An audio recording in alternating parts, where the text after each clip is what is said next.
अगर आपकी किस्मत लिख सकते हम तो हर खुशी आपके हिस्से में लिख देते। अगर आपकी किस्मत लिख सकते हम तो हर खुशी आपके हिस्से में लिख देते। जो मोड़ आपको आपकी मंजिल दिलाए उस रुख को आपकी तरफ मोड़ देते, उस रुख को आपकी तरफ मोड़ देते। नमस्कार दोस्तों, कैसे हो आप सब लोग। तो देखिए, आज मैंने आप लोगों के लिए एक बहुत ही बेहतरीन वीडियो बनाने की सोची और वो बना दिया मैंने आपके लिए। शुरुआत हम लोग करने जा रहे हैं। आप सभी की बहुत ज़्यादा डिमांड थी संस्कृत भाषा को लेकर के, तो संस्कृत भाषा का लगभग 2 घंटे का ये वाला वीडियो बनने वाला है अपना। संस्कृत भाषा की जो शिक्षण विधियाँ हैं जो कि आपके 15 नंबर दिलाने वाली हैं दोस्तों। मैं यकीन के साथ मैं आपको कह सकता हूँ कि आप लोग अगर ये कंप्लीट वीडियो वॉच कर लोगे, इसकी एक एक चीज़ को याद कर लोगे, लगभग 2 घंटे के अंदर अंदर का रहेगा और आप लोग 15 प्रश्न सही कर सकते हैं, 15 नंबर एग्जाम के अंदर सही ला सकते हैं।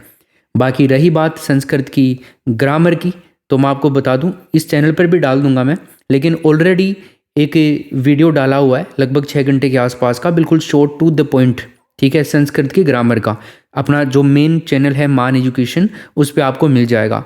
अदरवाइज अपने जो राजेंद्र सर हैं, राजेंद्र गुज्जर सर, ऑलरेडी वो शिक्षा विभाग में कार्यरत हैं, टीचर हैं, तो वो आप लोगों के लिए अब लगातार संस्कृत भाषा की कक्षाएं शुरू करने वाले हैं।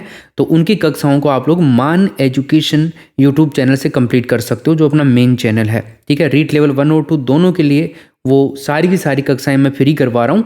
बस आपको थोड़ा सा सर को रेस्पेक्ट देनी है और बस उनकी क्लासेज को ज़्यादा से ज़्यादा आपको शेयर करनी है। फिर देखो, सर आपको शानदार तरीके से पढ़ाएंगे। ऑलरेडी सर ने कम से कम 8 सरकारी नौकरियां छोड़ दी हैं और सरकारी शिक्षक के पद पर अब कार्यरत हैं। तो आप सोच सकते हो कितना बेहतरीन आप लोगों को पढ़ाएंगे। मैंने उनसे एक ही बात कही है कि कम से कम समय के अंदर अपने जो विद्यार्थी हैं उनको ज़्यादा से ज़्यादा नॉलेज मिलना चाहिए, टाइम भी ज़्यादा खराब ना हो और टू द पॉइंट जो एग्ज़ाम के अंदर आने वाली चीज़ें हैं। तो उन्होंने कहा कि आप इस चीज़ की चिंता मत करो, ये सब मेरे ऊपर है, आप तो टेंशन मत करो, मैं 15 से 20 दिन में पूरा कोर्स करवा दूंगा। तो प्लेलिस्ट में चले जाना, मान एजुकेशन यूट्यूब चैनल पे सब्सक्राइब कर लेना, इसको भी और उसको भी, ठीक है। वहाँ पर आपको पूरा कोर्स मिल जाएगा संस्कृत का, ग्रामर का वहाँ पे करवाया जा रहा है। अगर आप मेरी ग्रामर पढ़ना चाहते हैं तो वहाँ पर ऑलरेडी 6 घंटे के आसपास का वीडियो अवेलेबल है, वो वॉच कर लेना। क्लियर। चलिए, तो अब हम इसके अंदर 15 जो अपने नंबर हैं शिक्षण विधियों के, वो आप कंप्लीट कर सकते हो आज वाली इस वीडियो से। अगर आपने मान सर ऑफिशियल यूट्यूब चैनल को सब्सक्राइब नहीं किया है तो आपसे बोल रहा हूँ मैं, सब्सक्राइब कर लीजिए। अगर आपको अच्छा लगे पूरा वीडियो देखने के बाद में कर लीजिएगा। चलो, मैं एक और चीज़ आपको यहाँ पर दिखा रहा हूँ दोस्तों, आप थोड़ा देखिएगा। प्लेलिस्ट का जो सेक्शन है यहाँ पे, इस पर आप जाओगे ना तो जो रीट लेवल 1 वाले हैं उनके लिए यहाँ पर दोस्तों पर्यावरण अध्ययन का भी संपूर्ण कोर्स करवाया जा रहा है, ठीक है। आप देखोगे यहाँ पे तो आपको बहुत सारी यूनिट्स के वीडियोस मिलेंगे। कुछ जो बाकी हैं वो हम जल्दी ही यहाँ पर पूरी करवा देंगे एग्जाम से पहले पहले, और ये थ्योरी है पूरी। इसके अलावा एक और बहुत इंपॉर्टेंट अपडेट मेरे को आपको देनी है, जो शायद आप लोगों में से लाखों लोगों ने इस प्लेलिस्ट को जरूर आपने विजिट किया होगा, रीट बाल विकास का कोर्स। देखो, यहाँ पे एक कोर्स मैंने बनाया, मैंने सोचा 1 साल के पहले कि भाई जो भी मेरे दोस्त हैं उनको बाल विकास का कंप्लीट नॉलेज होना चाहिए, 30 में से 30 नंबर आने चाहिए। तो उनके लिए मैंने एक बनाया था कोर्स। उसका पहला वीडियो है, लगभग 2.5 लाख से 3 लाख के आसपास पहुंचने वाला है ये वीडियो। जो आप लोगों ने प्यार दिया है उसके लिए तहे दिल से आप सभी का शुक्रिया। टोटल 37 क्लासेज हैं। लेकिन दोस्तों, जो लोग नए हैं, जो लोग फ्रेशर हैं, अभी इन्होंने इस कोर्स को शुरू नहीं किया है, उनको मैं कहना चाहूँगा कि आप लोग केवल पहली क्लास को ही देखें, केवल पहली क्लास को 52 मिनट की। आगे की जो क्लासेज है ना दोस्तों, वो मैं दोबारा करवाने वाला हूँ। आगे की जो भी क्लासेज हैं 2, 3, 4, 5, 6, जो भी सारी की सारी क्लासेज है इस प्लेलिस्ट में दोबारा आने वाली हैं। तो ये मैं एग्जाम से पहले पहले आपको दोबारा करवा दूंगा और रिवीजन भी करवा दूंगा, चिंता मत करो, ठीक है। तो जो नई शुरुआत करेंगे वो लोग केवल एक ही क्लास को देखें यहाँ पर, दूसरी क्लास से मैं जल्दी ही आपकी शुरू करने वाला हूँ और बाकी क्लासेज को मैं यहाँ से हटाने वाला हूँ। राजस्थान जीके के भी मैंने इंपॉर्टेंट टॉपिक वाइज क्वेश्चन करवा दिए हैं, इस प्लेलिस्ट को देख लेना आप। अब देखो, दोबारा करवाने की जरूरत नहीं पड़नी चाहिए क्योंकि मैं ऑलरेडी करवा चुका हूँ, ठीक है। और भी आपको विश्वास चाहिए तो लगभग 4.5 लाख लोगों का विश्वास है मान एजुकेशन जो अपना मुख्य चैनल है उस पर, और लगभग 50,000 का अपना परिवार यहाँ पर भी बनने जा रहा है। अगर आपका सपोर्ट रहा तो ये अपन लाख भी कर लेंगे बहुत जल्दी। अगर आप दबाओगे सब्सक्राइब वाला बटन तो अपन सब मिल करके और आगे बढ़ेंगे और बेहतरीन करेंगे। जैसे आप रीट पास कर लोगे, फिर आपकी 3rd ग्रेड की एग्जाम आएगी, उसके अंदर और बेहतरीन हम लोग करने वाले हैं, ठीक है। देखो यहाँ पर ये Mahatma Gandhi English medium school exam देखो आप यहाँ पे देखेंगे ना, तो जितने लोगों ने फॉर्म भरा था ना, उन सभी लोगों ने यहाँ से पढ़ाई करी थी। आपको पता है ना, महात्मा गांधी इंग्लिश मीडियम एग्जाम के लिए यहाँ पर लगभग 80,000 फॉर्म आए थे दोस्तों। और 80,000 फॉर्म में से देखो लगभग 50,000 लोगों ने एग्जाम दिया था।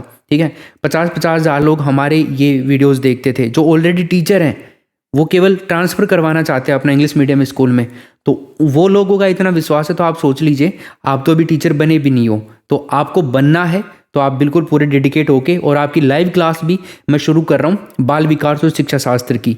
ठीक है, MCQ की शुरू कर रहा हूँ। टाइम आप लिख लो और फिर हम क्लास को शुरू कर रहे हैं। टाइम क्या रहेगा आपको पता है, मैं बता देता हूँ। टाइम पे आना है लाइव में रोज मॉर्निंग में 8 बजे। कितने बजे दोस्तों? मॉर्निंग में 8 बजे आप लोगों की बाल विकास और शिक्षा शास्त्र की क्लास शुरू करने वाला हूँ। डेली लाइव रहेगी इसी चैनल पर, मानसर ऑफिशियल पे ही।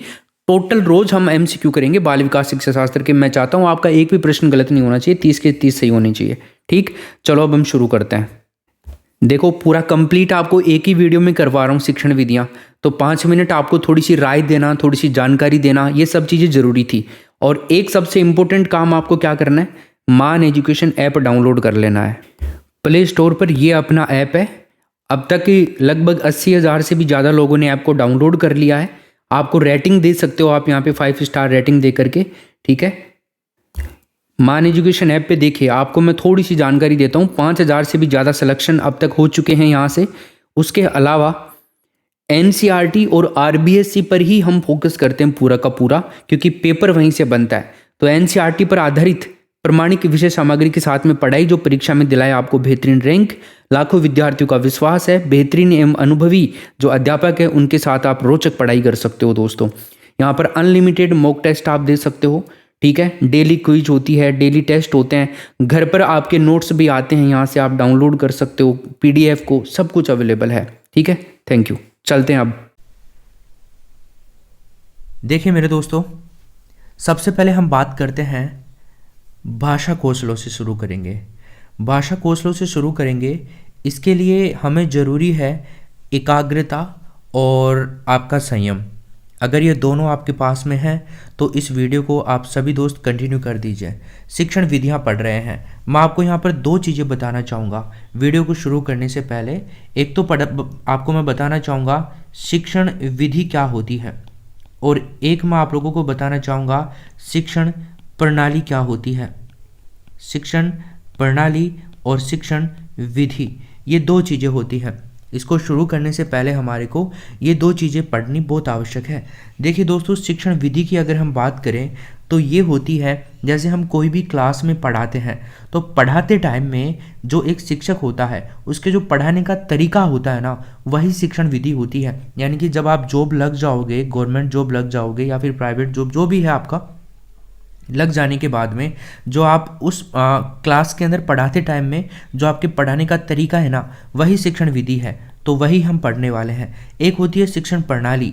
दोस्तों, शिक्षण विधि जो होती है ना, इसका जो क्षेत्र होता है वो सीमित होता है। सीमित क्यों होता है? क्योंकि ये एक क्लास तक सीमित रहता है। लेकिन अगर हम बात करें शिक्षण प्रणाली की, तो ये जो हमारा विद्यालय होता है उसमें सुबह से लेकर शाम तक जिस भी तरीके से संचालित होता है, सुबह से शाम तक विद्यालय हमारा संचालित होता है। आजकल तो बंद है विद्यालय, लेकिन जब भी खुलते हैं तो सुबह से शाम तक चलते हैं। इवन जो भी टाइम होता है, कई विद्यालयों का 6 घंटा, 7 घंटा, 8 घंटा ले लेते हैं एक्स्ट्रा टाइम लगा करके। तो एक विद्यालय में सुबह से शाम तक जिस तरीके से विद्यालय संचालित होता है उसको शिक्षण की प्रणाली कहा जाता है। और इसका जो क्षेत्र होता है दोस्तों वो होता है व्यापक। ठीक है ना? कैसा होता है शिक्षण प्रणाली का क्षेत्र? व्यापक होता है, क्योंकि ये संपूर्ण विद्यालय को प्रभावित करता है। और शिक्षण विधि केवल एक कक्षा को प्रभावित करती है, इसलिए इसका क्षेत्र सीमित होता है। और इसका क्षेत्र व्यापक होता है क्योंकि ये पूरे विद्यालय को प्रभावित करता है। चलिए दोस्तों, अब आते हैं अपन अपने टॉपिक पे। तो ध्यानपूर्वक सुनना आप सभी लोग। शुरू कर रहे हैं भाषा कौशलों से। ये भाष शब्द अच प्लस टाप प्रत्यय से मिलकर के बना है। भाषा शब्द संस्कृत के। दोस्तों, भाषा के कितने रूप होते हैं? सबसे पहले हमसे ये पूछ सकता है एग्जामिनर कि भाषा के कितने रूप होते हैं। 2 प्रकार के होते हैं भाषा के रूप, एक तो मौखिक और एक लिखित, यानी कि मौखिकम और लिखितम। जैसे कि हम बोलते हैं ना, एक तो वो वाला रूप हो गया जो मैं आपके सामने बोल रहा हूँ, एक तो ये मौखिक रूप हो गया। अभी मैं आपके सामने लिख रहा हूँ तो ये क्या हो गया, लिखित रूप हो गया। समझ गए? तो दो रूपों में भाषा को हम समझने वाले हैं, मौखिक रूप में और लिखित रूप में। इन दो का ही फंडा है सारा का सारा। चलिए दोस्तों, तो देखिए, तो भाषा कौशलों की जो संख्या होती है ना दोस्तों, 4 होती है। सबसे पहले हमने देखा भाषा के कितने रूप होते हैं, 2 रूप होते हैं। तो भाषा कौशलों की संख्या 4 होती है, यानी कि हम इनको चतवारी कह सकते हैं। इनको कैसे हम याद करेंगे, LSRW, यानी कि श्रवण कौशल, यानी कि सुनने वाला कौशल, है ना। तो लिसन, है ना। भाषण यानी कि बोलने वाला कौशल, स्पीक। पढ़ना यानी कि पठन कौशल, यानी कि रीड। और लेखन यानी कि लिखना, यानी कि राइट। समझ गए ना। LSRW से हम इनको याद कर लेंगे। भाषा कौशलों की संख्या 4 होती है, याद रखना, वेरी वेरी इंपॉर्टेंट चीज है। चारों के चारों को मैंने ट्रिक से याद करवा दिया है।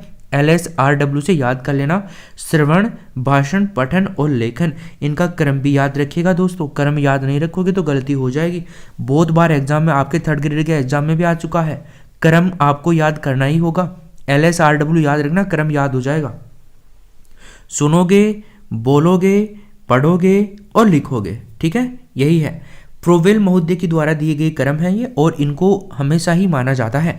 इन्होंने कहा था, देखो डायरेक्टली पूछ सकता है आपसे कि क्रम बताइए, भाषा कौशल जो होता है इसके कितने, ये जो क्षेत्र हैं इनके बारे में पूछ सकता है, 4 कौशलों के बारे में, भाषा कौशल की 4 संख्याओं के बारे में। तो प्रोवेल के अनुसार भी पूछ सकता है, उत्तर वही होगा दोनों के अकॉर्डिंग। वैसे डायरेक्टली पूछे तो भी उत्तर वही है, और प्रोवेल के अकॉर्डिंग पूछेगा तो भी उत्तर वही है। सुनना, भाषण करना, पढ़ना और लिखना, इन सब के बारे में भी हम आगे चर्चा करेंगे एक एक को लेकर के। एक मारिया मॉन्टेसरी का नाम तो आपने सुना होगा, बहुत ज़्यादा काम आती है ये, आगे देखेंगे हम इनको, बहुत ज़्यादा क्वेश्चन आते हैं इनसे। इन्होंने एक चेंज किया है, श्रवण और भाषण तो ठीक ठीक जगह बता दिए इन्होंने, तो चेंज बस लास्ट में ही करना है, लेखन और पठन के अंदर। क्लियर है सबके? बिल्कुल। देखिए, अब हम चलते हैं आगे। तो मारिया मॉन्टेसरी के अनुसार ये वाला क्रम है और फ्रोबेल के अनुसार ये वाला क्रम है। अब देखिए दोस्तों, जो कौशल होते हैं ना, इनको मोस्टली 2 भागों में बांटा गया है। कितने भागों में? हम 2 भागों में इनको बांट सकते हैं। कौन कौन से 2 भाग हैं? एक तो ग्रहणात्मक कौशल और एक अभिव्यक्ति कौशल। ग्रहणात्मक कौशल का क्या मतलब है? जो चीज़ें हम ग्रहण कर रहे हैं ना अपने मन में, अपने दिमाग में, वो वाले कौशल होते हैं। तो एक अभिव्यक्ति मतलब लोगों को हम दिखा रहे हैं, कुछ बोल रहे हैं, लोग हमें सुन रहे हैं, है ना, अभिव्यक्त कर रहे हैं हम कोई चीज़ को, जैसे मैं आपके सामने कर रहा हूँ। एक एक को समझते हैं। ग्रहणात्मक कौशल क्या होता है? एक तो इसके अंदर श्रवण कौशल आएगा और एक पठन कौशल आएगा। देखो मैं बोल रहा हूं यहाँ पे और आप क्या कर रहे हो? सुन रहे हो। तो ये तो क्या हो गया आपका श्रवण कौशल। एक आप सुनने के साथ साथ में क्या कर रहे हो? मैंने आपके सामने लिख रखा है चीजें, तो आप इनको पढ़ भी रहे हो ना, देख रहे हो ना, इनको पढ़ रहे हो ना, तो इसका मतलब ये पठन कौशल भी हो गया। तो सुन भी रहे हो और पढ़ भी रहे हो, दोनों से आपको क्या हो रहा है? ग्रहण हो रहा है ना, मतलब आप समझ रहे हो चीजों को, अपने दिमाग में याद कर पा रहे हो। तो ये दोनों तो किस में आएंगे? ग्रहणात्मक कौशल। तो इनसे तो क्या होगी? ग्रहणाभिव्यक्ति होगी, ग्रहण अभिव्यक्ति। ठीक है, तो इनको हम आगे देखेंगे ग्रहणाभिव्यक्ति को। पहले आप इतना याद रखिए, ग्रहण किस किस से होता है? श्रवण से, सुनने से और पढ़ने से। ये दोनों काम अभी की अभी आप लोग कर रहे हो, समझ जाना दोनों के दोनों। फिर देखिए दूसरा नंबर का जो है ये है अभिव्यक्ति कौशल। अभिव्यक्ति कौशल में देखिए केवल मैं कर रहा हूँ अभिव्यक्ति कौशल, भाषण में दे रहा हूँ, मैं यहाँ पे पढ़ रहा हूँ चीज़ों को, मैं आपको समझा रहा हूँ, ठीक है ना। तो मैं क्या कर रहा हूँ? अभिव्यक्त कर रहा हूँ कोई ना कोई चीज़ को, जो आप उसको क्या कर रहे हैं? सुनने के माध्यम से समझ रहे हैं, पढ़ने के माध्यम से समझ रहे हैं, समझ गए। तो अभिव्यक्ति कौशल क्या हो गया? भाषण जो पढ़ोगे आप, ठीक है भाई, सुना करके लोगों को। एक हो गया लेखनम, जो मैं लिख रहा हूँ यहाँ पे, ये जो चीज़ें आपको समझा करके लिख रहा हूँ मैं, लिख करके समझा रहा हूँ, वही क्या है? वो भी तो एक अभिव्यक्ति हो गई ना। तो लेखन भी अभिव्यक्ति है और भाषण भी अभिव्यक्ति है, लिखना भी बोलना भी, ये दोनों क्या है दोस्तों? अभिव्यक्ति कौशल के ही पार्ट हैं। तो याद रखना, ग्रहणात्मक कौशल श्रवणम, पठनम, और अभिव्यक्ति कौशल भाषणम और लेखनम। चलो इसके अलावा 2 चारों को दो भागों में और डिवाइड कर देते हैं वापस से। देखिए मौखिक कौशल होते हैं एक तो, यानी कि जिसमें लिखने का कोई काम नहीं होता है, ठीक है, और एक होते हैं लिखित कौशल, जिनको लिखने से ही काम बनेगा। तो देखिए दोस्तों मौखिक कौशल क्या है, मौखिक कौशल के अंदर एक तो सुनना आएगा, जैसे आप सुन रहे हो, इसमें लिख नहीं रहे ना, आप सुन ही रहे हो, मैं बोल रहा हूँ उस चीज को सुन रहे हो, तो वो क्या हो गया, एक तो श्रवण कौशल, सुनना हो गया। एक होता है दोस्तों भाषण कौशल, कि आप बोल रहे हैं, मैं बोल रहा हूं तो ये मैं लिख नहीं रहा ना, बोल रहा हूं, उस चीज को लिख दूं तो वो बात अलग हो जाएगी, लेकिन बोलेंगे ही केवल तो वो आएगा आपका भाषण कौशल में। समझ रहे हो आप लोग, ठीक है। तो मौखिक कौशल में यानी कि जहां पे लिखने की जरूरत नहीं पड़ती, सिंपल सा फंडा है, आप याद रखना, मौखिक कौशल हो गया। लिखित कौशल में पठनम और लिखनम। भाई पढ़ने के बाद में हम क्या करते हैं, लिखते हैं ना दोस्तों चीजों को, तो लेकिन लिखित कौशल के अंदर ये दोनों आएंगे, पठन कौशल और लिखन कौशल। जो उनका उद्देश्य होता है ये हम आगे देखेंगे, आपको समझ में आ जाएगा अभी, तो ये याद रखिएगा, ये वाला फॉर्मेट याद रखोगे, एक क्वेश्चन यहाँ से अवश्य रूप से पूछा जाता है, यहीं पे बता रहा हूँ आपको। चलो आगे देखिए, अगला अपना कौशलों का उद्देश्य है। जो हमने ये 4 कौशल देखे हैं ना, इनका क्या उद्देश्य है, इनको क्यों बनाया गया है। तो देखिए एक तो सुनना कौशल है दोस्तों, एक कौशल है बोलना, एक है पढ़ना, एक है लिखना, वही तो है L S R और W। तो देखिए श्रवणम यानी कि L, सुन रहे हैं, सुनना कौशल L लिसन। वदनम, देखो ये ध्यान रखना, आप संस्कृत में आपको ये वाले मिलेंगे, ये तो हिंदी है और ये संस्कृत है, तो वदनम याद रखना, बोलना यानी कि वदनम स्पीक, ठीक है, पढ़ना यानी कि पठनम, ठीक है, और रीड है ना, और लेखनम यानी कि लिखना, यानी कि राइट, लिखना। समझ गए ना। तो देखो उद्देश्य क्या है, श्रवण कौशल का उद्देश्य क्या है मेरे दोस्तों, श्रुत्वा अर्थ ग्रहणम, सुन करके अर्थ ग्रहण करना श्रवण कौशल का उद्देश्य है। बहुत इंपॉर्टेंट है, 4 प्रश्न बन रहे हैं यहाँ से। श्रवण कौशल का उद्देश्य क्या है, वदन कौशल का उद्देश्य क्या है, पठन कौशल का उद्देश्य क्या है, लेखन कौशल का उद्देश्य क्या है। समझ गए। तो देखिए श्रवण कौशल का उद्देश्य क्या है, श्रुत्वा अर्थ ग्रहणम, सुनकर के अर्थ ग्रहण करना। सुनना ही नहीं है केवल उद्देश्य, अर्थ ग्रहण करना भी है सुनकर के। तो एक तो ये हो गया, राइट। आगे देखिए वदन यानी कि बोलना, स्पीक कौशल का उद्देश्य क्या है, मौखिक अभिव्यक्ति। समझ गए ना, मौखिक अभिव्यक्ति इसका उद्देश्य है, सिर्फ आपको याद होनी चाहिए, मौखिक अभिव्यक्ति किसका उद्देश्य है, वदन कौशल का, बोलने वाले कौशल का, ठीक है ना भाई। मौखिक हम कुछ बोल रहे हैं, ठीक है, और उसकी अभिव्यक्ति भी दे रहे हैं, हम लोगों को समझा भी रहे हैं, तो उसका उद्देश्य क्या है, वदन कौशल का मौखिक अभिव्यक्ति। ये ऐसे भी आपको लिखा हुआ मिल सकता है, मौखिक का अभिव्यक्ति, ठीक है, मौखिक अभिव्यक्ति, इस तरह से भी आपको मिल सकता है। ये हो गया वदन कौशल।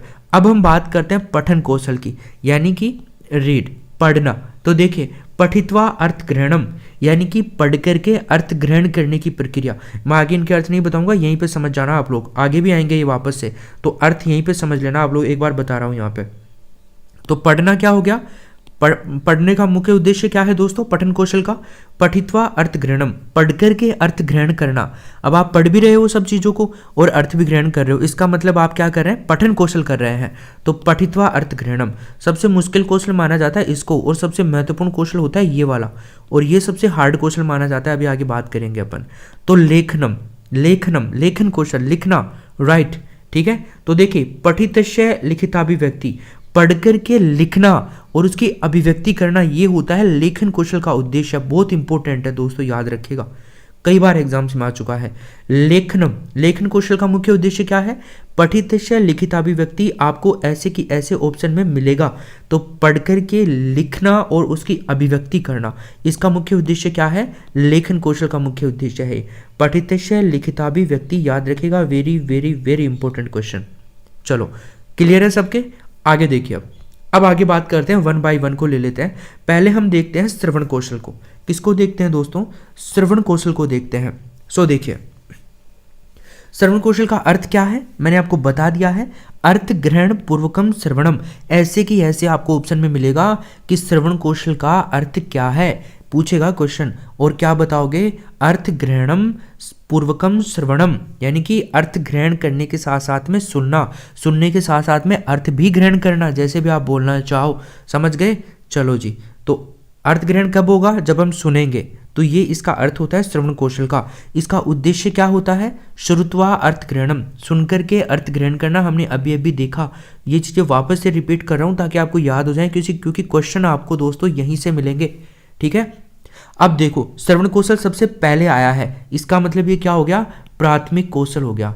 प्राथमिक कौशल है, सबसे पहले इसी को करवाना अनिवार्य है, तो ये श्रवण कौशल हो गया। श्रवण कौशल अब पूछ सकता है आपसे कि प्राथमिक कौशल निम्न में से कौन सा है, क्योंकि 4 ऑप्शन भी बहुत ईजी है उसके लिए देना, है ना। LSRW 4 ऑप्शन दे देगा, तो बस आपको याद रखना है प्राथमिक कौशल कौन सा है? सुनना।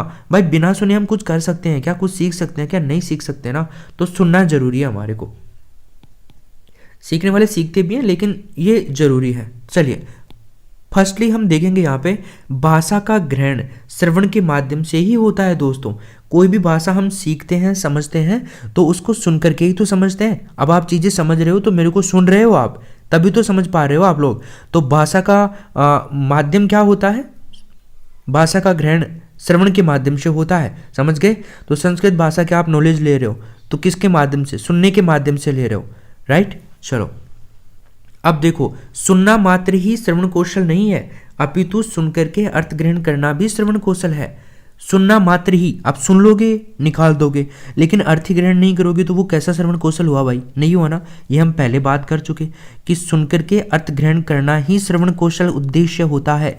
ये बहुत इंपॉर्टेंट है, वापस से बता रहा हूँ, याद रखिएगा। सबसे पहले विकसित होने वाला कौशल है। देखो कौन कौन से क्वेश्चन बने, एक तो यहाँ पे एक ये क्वेश्चन बना इंपॉर्टेंट, तो प्राथमिक कौशल कौन सा है? श्रवण कौशल है। दूसरा इसी प्रकार का प्रश्न ये वाला बना कि सबसे पहले कौन सा कौशल विकसित होता है? श्रवण कौशल विकसित होता है। उद्देश्य क्या होता है? तीसरा क्वेश्चन श्रुत्वा अर्थ ग्रहणम, इसका उद्देश्य होता है। अर्थ इतना इंपॉर्टेंट नहीं है, फिर भी हम चौथा क्वेश्चन बना देंगे। श्रवण कौशल का क्या अर्थ होता है, क्या मतलब होता है? तो अर्थ ग्रहण पूर्वकम श्रवणम, ये वाली लाइन आपको याद रखनी है यहाँ पे। ठीक है, बस ये 4 प्रश्न यहाँ से बनते हैं, इनको याद रखिएगा। अब तो ये तो हो गया आपका श्रवण कौशल। दोस्तों अब हम बात कर लेते हैं भाषण कौशल की। 2 नंबर पर हमारे सामने आ रहा है कौन सा कौशल? भाषण कौशल। तो देखिए, भाषण यानी बोलना, स्पीक। ठीक है, तो शुद्ध उच्चारण पूर्वक वदनम, वदन से मैंने बताया था कि वदन ही लिखा हुआ आएगा, तो शुद्ध उच्चारण के साथ में बोलना, है ना। उच्चारण सही होना चाहिए, शुद्ध होना चाहिए। अब ये भाषण कौशल है, मैं इसको भाषण कौशल बोल दूं तो आप देखो कहोगे यार क्या बोल रहा है ये मास्टर, है गलत है। तो शुद्ध उच्चारण जरूरी है भाषण करने के लिए, समझ गए ना। तो अर्थ क्या हुआ भाषण कौशल का? शुद्ध उच्चारण के साथ में बोलना। ठीक है, केवल बोलना ही नहीं, भाषण कौशल ही नहीं, बोलना ही भाषण कौशल नहीं है, बल्कि शुद्ध उच्चारण करना भी भाषण कौशल है, समझ लेना। समझ गए? तो अर्थ ध्यान रखिएगा। ठीक है, इसे भाषा शिक्षण का द्वितीय कौशल कहा जाता है। तो याद रखिए, भाषा शिक्षण का द्वितीय कौशल कौन सा है? भाषण कौशल। समझ गए ना। भाषा शिक्षण का द्वितीय कौशल भाषण कौशल, पहला हमने देख लिया, ये दूसरा कौशल है। तो LS, है ना, क्रम तो आपको याद रह ही जाएगा। LSRW याद रखोगे तो ये वाला क्वेश्चन तो चाहे चारों में बने, पहला दूसरा तीसरा चौथा, आप वैसे गलत नहीं करोगे, ये तो वैसे ही गलत सही हो गया आपका, 1 से 4 हो गए। ठीक है, तो आगे देखिए, भाषा कौशल वातावरण से उत्पन्न होता है। आप कहोगे सर ये कैसे होता है भाषा कौशल वातावरण से उत्पन्न? देखिए दोस्तों, ऐसे मान लीजिए हम जंगलों में रहते हैं, कुछ नहीं जानते, है ना। तो जंगली लोग क्या बहुत सारी भाषाएं जानते हैं क्या? नहीं जानते। वो तो आपस में बातें भी नहीं, कई मूवीज़ वगैरह नहीं देखते क्या हम लोग? बहुत पुरानी मूवीज़ जैसे होती हैं, इमेजिन करके बनाई हुई मूवीज़ होती हैं, जैसे कई मतलब अलग अलग तरह की आवाज़ निकाल के भी अपने आप को समझ लेते हैं। ठीक है, तो भाषा कौशल कब समझ पाते हैं? बहुत सारे लोग इकट्ठे हों, है ना, एक समुदाय बने, एक समाज बने, तब जाकर के भाषाएं विकसित होती हैं। तो भाषा कौशल वातावरण, एक वातावरण बनाना पड़ता है भाषा को समझने के लिए। एक अकेला आदमी भाषा का क्या करेगा दोस्तों? वो तो खुद वैसे भी समझ पाएगा खुद को, है ना, लेकिन आपस में परस्पर विचार विमर्श करने के लिए एक वातावरण बनाना पड़ता है, जो आजकल बहुत अच्छी तरह से क्रिएट हो चुका है। ठीक है, तो भाषा कौशल वातावरण से उत्पन्न होता है, इस चीज को आपको याद रखना है। ठीक है, आगे देखिए, भाषा कौशल 2 प्रकार से विकसित होता है दोस्तों, 2 प्रकार से विकसित होता है। भाषा कौशल को 2 प्रकार से कैसे विकसित करेंगे? एक तो अनुकरण के माध्यम से, एक अभ्यास के माध्यम से। इन दोनों को समझो। मैं आपको पढ़ा रहा हूँ, ठीक है, आप पढ़ रहे हैं, राइट। अब मैं आपसे कहूँगा कि बच्चों ये वाली लाइन बोलो। ब्लैक बोर्ड पे मैंने लिख दिया कि भाषण कौशल के 2 प्रकार होते हैं। अब मैं आपको कहूँगा कि बच्चों पढ़ो इसको, तो आप पढ़ोगे भाषण कौशल के 2 प्रकार होते हैं, ठीक है। यानी कि ये क्या हो गया, अनुकरण हो गया। तो एक तो ऐसे सीखी जाती है, राइट। एक दोस्तों अभ्यास के द्वारा सीखा जाता है। जैसे आप कहोगे ना मेरे को तो ये चीज़ें वैसे याद नहीं हो रही, मेरे को तो रटना ही पड़ेगा, तो वो रटना, बार बार में चीज़ों को देखोगे तभी तो रट पाओगे। वो क्या हो रहा है, वो आपका अभ्यास ही तो हो रहा है, तो आप चीज़ों को समझोगे। तो एक भाषा कौशल को विकसित करने का क्या हो गया, अभ्यास, और एक हो गया आपका अनुकरण। 2 चीज़ों को आपको याद करना है।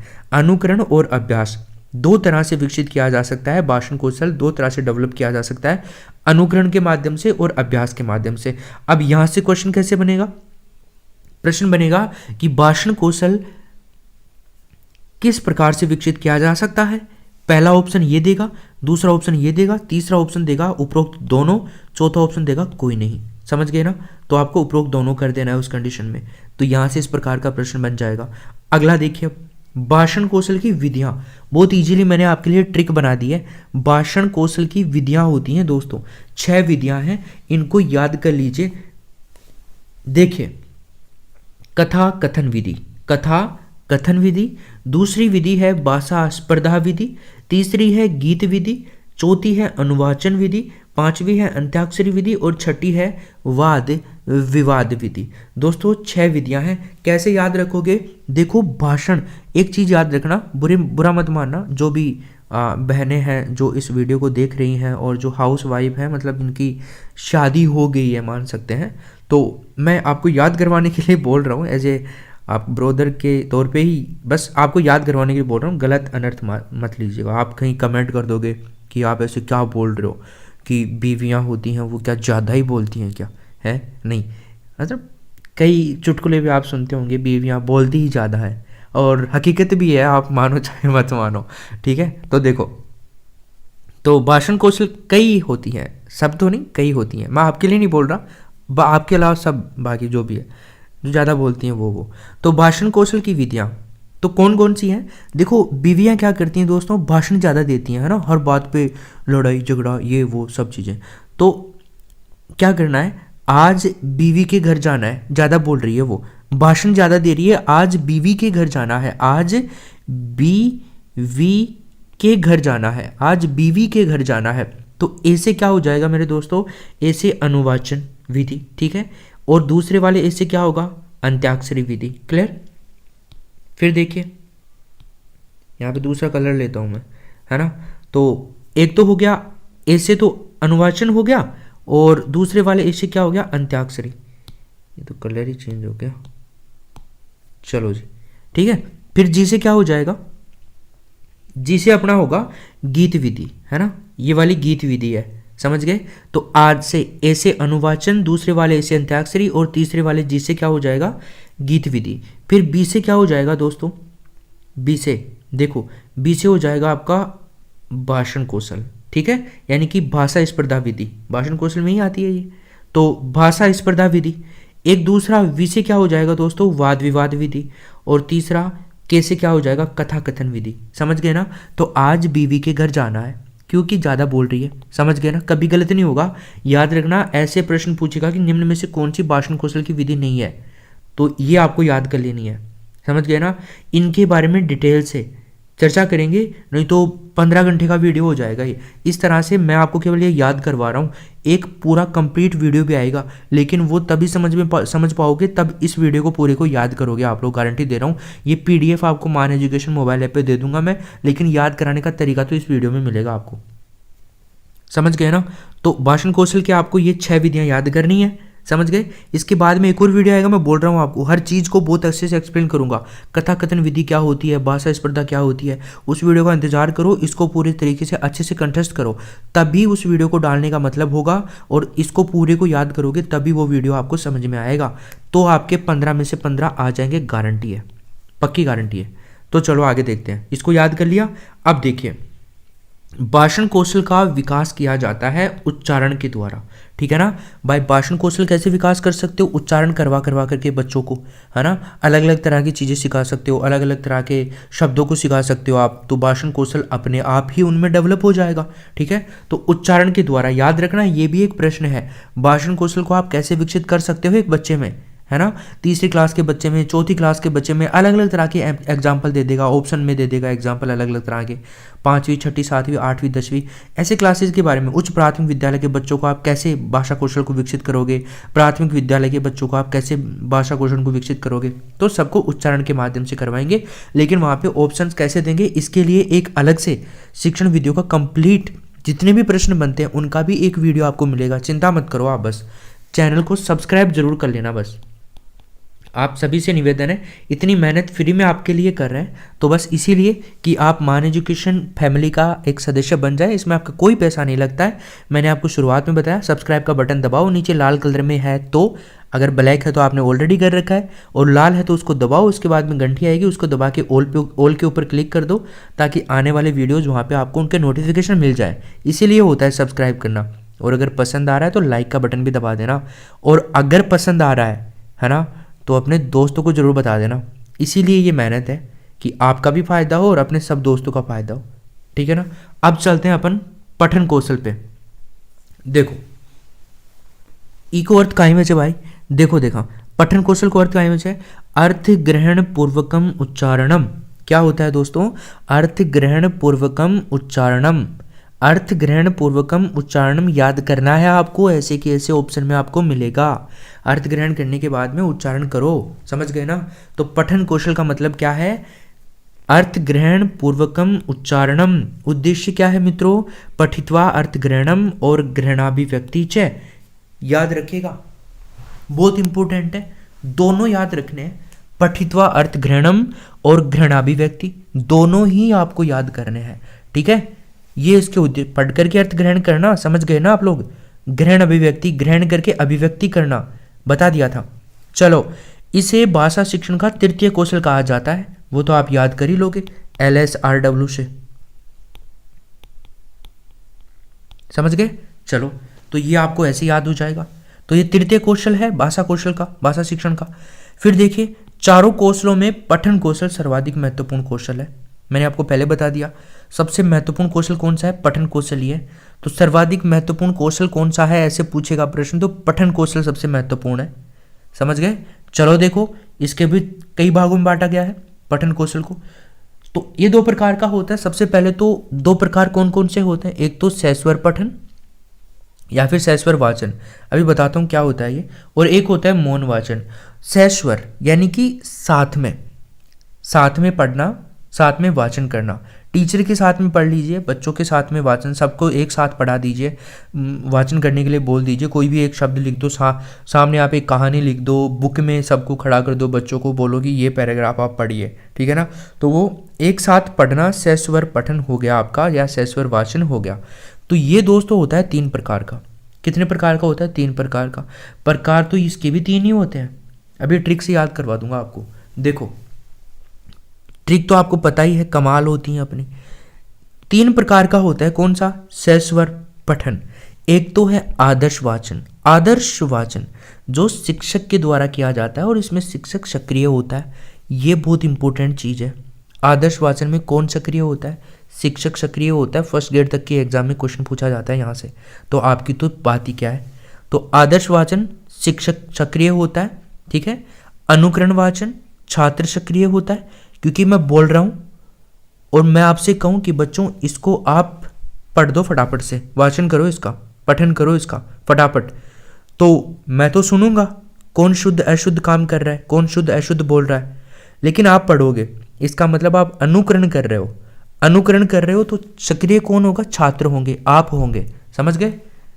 आप 4ठी 5वीं क्लास के बच्चे हैं, जब मैं ये चीज़ पढ़ा रहा हूँ तो तभी समझ में आएगी ना अपने को। भाई आप तो छात्र बनोगे और मैं एक अध्यापक बनूंगा, तभी समझ में आएगी। वैसे हम सब दोस्त हैं। चलो देखो आगे, समवेत वाचन। समवेत वाचन की हम बात करें तो ये समूह में छात्र के द्वारा किया जाता है। भाई सभी छात्र एक साथ करेंगे, समूह में करेंगे, और इसमें छात्र सक्रिय होते हैं। इसमें टीचर भी इंक्लूड होता है, ऐसा नहीं है कि टीचर नहीं होता, टीचर होता है। बट सक्रिय कौन होता है? छात्र। तो तीन है ना, सस्वर वाचन के अंदर तीन प्रकार हैं। तीन प्रकारों में दो में तो दोस्तों कौन होता है सक्रिय? छात्र। और एक में होता है शिक्षक। यानी कि आदर्श वाचन में तो शिक्षक होता है और बाकी अनुकरण वाचन और संवेद वाचन में कौन होते हैं सक्रिय? छात्र होते हैं। आगे देखिए, इधर आ जाइए मौन वाचन की तरफ। ये भी तीन प्रकार का होता है। इस भाई साहब ने कहा कि मैं क्यों पीछे रहूंगा, मैं भी तीन प्रकार का होना चाहता हूं। तो देखो दोस्तों, जो साधु लोग होते हैं ना, है ना, जो साधु लोग होते हैं वो क्या करते हैं पता है ना आपको? ज़्यादा नहीं बोलते, ज़्यादा नहीं बोलते हैं ना, मौन रहते हैं। साधु लोग मौन रहते हैं, ज़्यादा नहीं बोलते। तो देखो, सा से सामान्य वाचन, दू से द्रुत वाचन और मौन से मौन वाचन। समझ गए? तो सामान्य वाचन, द्रुत वाचन और मौन वाचन, ये याद कर लेना भैया। सामान्य वाचन, द्रुत वाचन और मौन वाचन। एक तो सामान्य तरह का वाचन होता है, नॉर्मली जो करते हैं मौन वाचन। एक द्रुत वाचन थोड़ा तेज गति से होता है ये, और एक मौन वाचन खुद है ही भाई, मौन रह करके बिल्कुल वाचन करना, है ना। चलो, और मन ही मन में बहुत तेज गति से पढ़ना। एक सामान्य, आराम से चलो, ठीक है, समझ गए। तो ये तीन वाचन होते हैं। इनके बारे में और अच्छे से एक्सप्लेन करेंगे हम लोग जब फुल वीडियो आएगा उसमें। तो अभी तो आपको केवल ये याद करने हैं कि तीन प्रकार हैं। यहीं से मोटे तौर पर 15 में से दोस्तों आप 10 प्रश्न तो कर दोगे इस वीडियो से। कितने घंटे में? मात्र देख लो एक बार। चलो, एक न्यूइस नाम के ये मनोवैज्ञानिक हुए हैं। उन्होंने कहा है कि पठन एक साधन है जिसके द्वारा बालक जाति के द्वारा संचित संपूर्ण ज्ञान से परिचित होता है। ये डेफिनेशन आप चाहो तो याद कर सकते हैं, कई बार पूछ लेता है, तो इसको आप याद कर सकते हैं। इसकी कोई ट्रिक नहीं है, बट याद कर सकते हैं। तो पठन को एक साधन किसने माना? न्यूयस ने माना है। आप इतना भी याद करेंगे तो काम चल जाएगा शायद। आगे देखिए दोस्तों, हमारा 4th नंबर पर है क्या?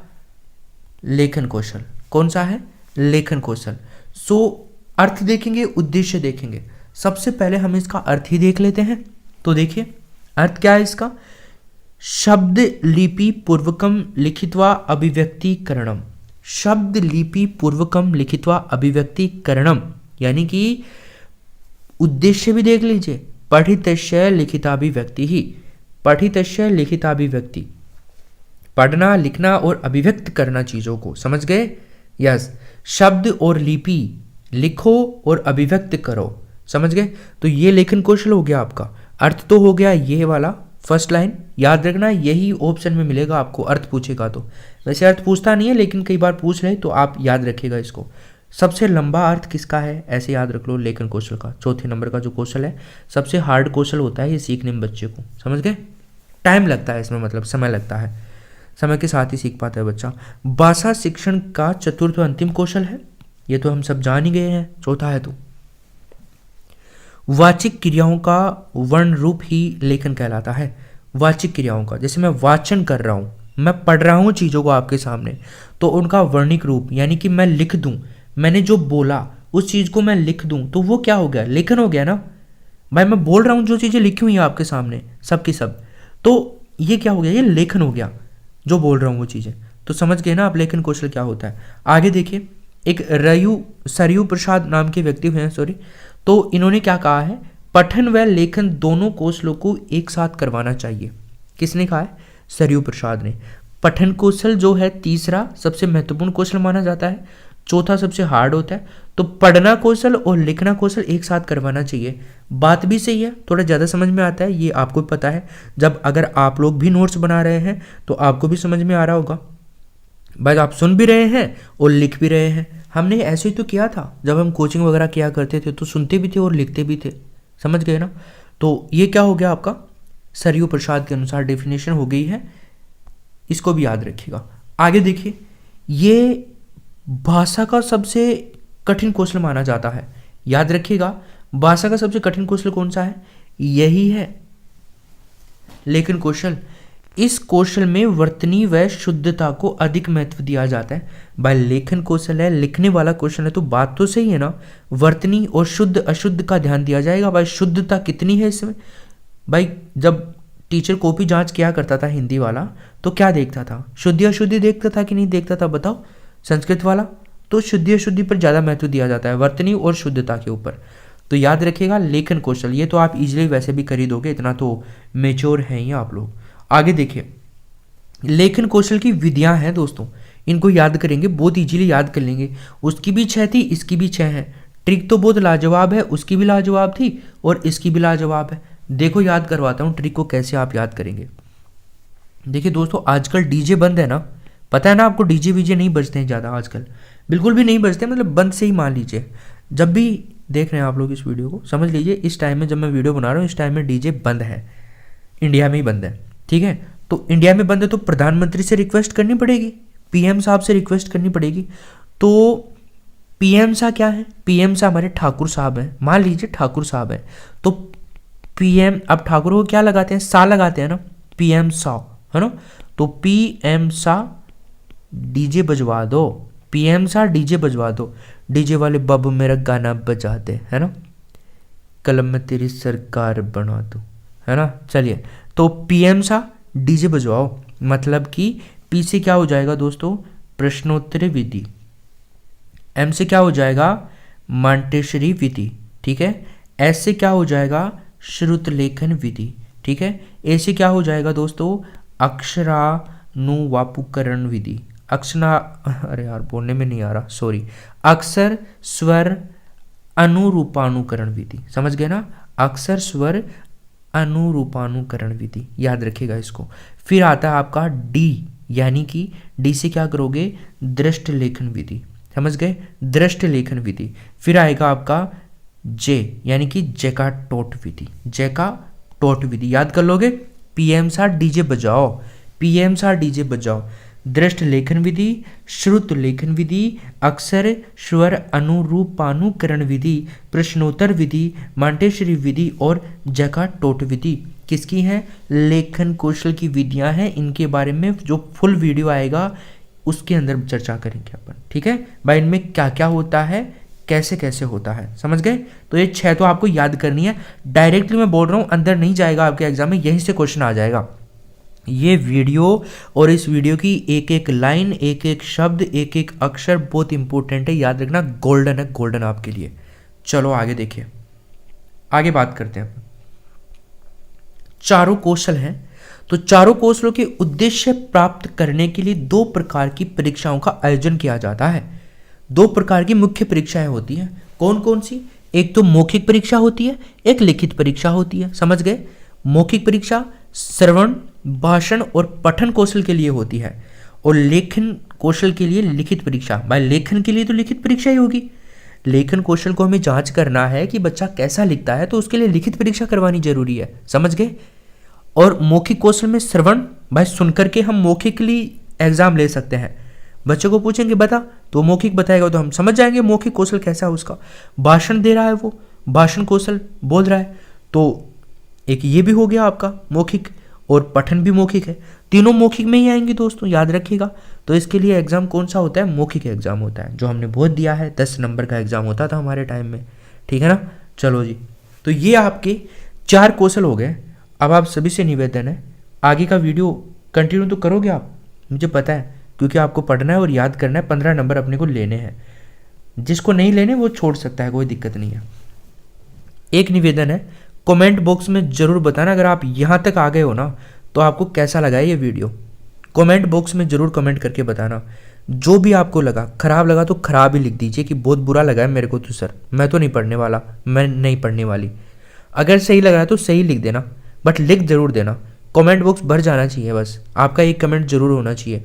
केवल ये नहीं लिखना है नाइस, नहीं, मतलब अगर अच्छा लग रहा है तो तारीफ में कुछ बोलो भैया, तारीफ में कुछ बोलो, है ना, ताकि आपके जो भाव है मन में वो भी बाहर आए, मैं भी तो देखूं, मेरे को और मोटिवेशन मिलेगा आपके उन कमेंट से, ताकि मैं और अच्छे से आपको चीज़ें समझा पाऊंगा। चलो अब देखिए आगे, ये आपके 4 कौशल कंप्लीट हो गए हैं। अब देखिए हम लोग बात कर रहे हैं, नेक्स्ट हमारा है जो वो है अधिगम की सहायक सामग्रियाँ। यहाँ से आपके एग्ज़ाम में 3 से 4 प्रश्न अवश्य रूप से पूछे जा सकते हैं अधिगम की सहायक सामग्रियों से।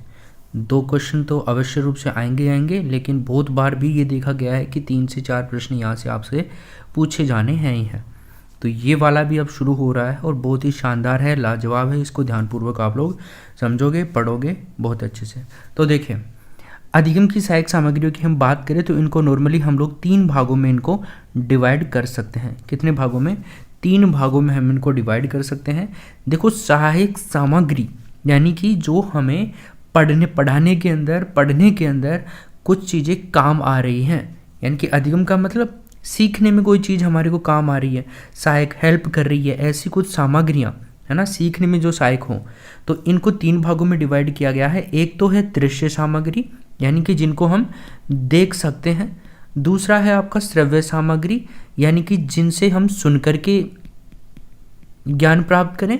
और तीसरा है आपका दृश्य श्रव्य, यानी कि श्रव्य दृश्य सामग्री, जो सुन भी सकें और देख भी सकें। इनको एक एक को हम अलग अलग देखेंगे। कौन कौन सी दृश्य सामग्रियाँ होती हैं, कौन कौन सी श्रव्य सामग्रियाँ होती हैं और कौन कौन सी दृश्य श्रव्य सामग्रियाँ होती हैं। अब ये तो हमने देख लिया कि 3 प्रकार की होती हैं। इसी टॉपिक को हम आगे बढ़ाते हैं मेरे दोस्तों। तो देखिए, दृश्य सामग्री की हम बात करेंगे। इससे पहले मैं आप लोगों को एक बार याद दिलाना चाहता हूँ। अगर आप रीट एग्ज़ाम की तैयारी कर रहे हैं मेरे दोस्तों, तो एक तो पहले मैं आपको रीट एग्ज़ाम के बारे में बता देता हूँ। आप लोगों के लिए मान एजुकेशन मोबाइल ऐप के ऊपर दोस्तों टोटल 40 मॉडल पेपर हैं, साथ में पूरे कंप्लीट नोट्स। 40 मॉडल पेपर, साथ में पूरे कंप्लीट नोट्स। इन मॉडल पेपर्स में से 20 मॉडल पेपर तो दोस्तों आपके लाइव होंगे एग्ज़ाम टाइम तक, और 40 जो होंगे, यानी कि बाकी के जो 20 होंगे वो आपको पीडीएफ के माध्यम से मिलेंगे। पीडीएफ, और ये पीडीएफ तो 40 के 40 की मिलेगी, लेकिन 20 आपके लाइव भी होंगे। यहाँ पे हज़ारों विद्यार्थी हैं, वो भाग लेने वाले हैं इन सभी के अंदर, तो उनमें आपकी रैंक भी आएगी, आप खुद का एनालिसिस कर पाओगे। ये सारा आपको वहाँ पे मिलने वाला है। साथ ही साथ दोस्तों आपको सब्जेक्ट वाइज भी हम लोग देने वाले हैं यहाँ पे। सब्जेक्ट वाइज जैसे हिंदी ग्रामर, इंग्लिश ग्रामर, मतलब लैंग्वेज की हम बात करें, इंग्लिश, हिंदी, संस्कृत, जो भी आपके लैंग्वेज है उनसे रिलेटेड भी हम बहुत सारे टेस्ट आपको इनमें ही कंडक्ट करके देंगे। इनकी जो फीस रहेगी मात्र दोस्तों 200 रुपये रहेगी। आप लोगों को बिल्कुल भी मिस नहीं करनी चाहिए। ये वाले सारे कंप्लीट नोट्स आपको आपके सब्जेक्ट के हम लोग प्रोवाइड करवाएंगे, तो ये आपको मिस नहीं करना चाहिए। इसके लिए आपको करना क्या है? इसके लिए दोस्तों आपको करना है 9982070660, यानी कि 9982070660। इसके ऊपर आपको या तो टेक्स्ट मैसेज करना है, जो हम डायरेक्टली मैसेज करते हैं, या फिर आप व्हाट्सअप कर दीजिए। उसमें लिखना क्या है आपको? अगर आप रीट एग्ज़ाम की तैयारी कर रहे हैं तो उसमें रीट लिख देना, और उसमें ये लिखना रीट, और उसके नीचे एंटर देने के बाद में क्या करोगे आप लोग, वहाँ पे आपको लिखना है नोट्स प्लस पेपर, जो भी आप लिखना चाहो वहाँ पे लिख देना। मतलब हम समझ जाएंगे, फिर आपको हम प्रोसेस समझा देंगे। क्लियर है? चलो अब देखिए, शुरू करते हैं अपन। इसका आप स्क्रीनशॉट ले लीजिए, अगर आप चाहो तो एक बार मिटा देता हूँ उनको, और हम आगे की कंटिन्यू करते हैं अपने मैटर को। देखो,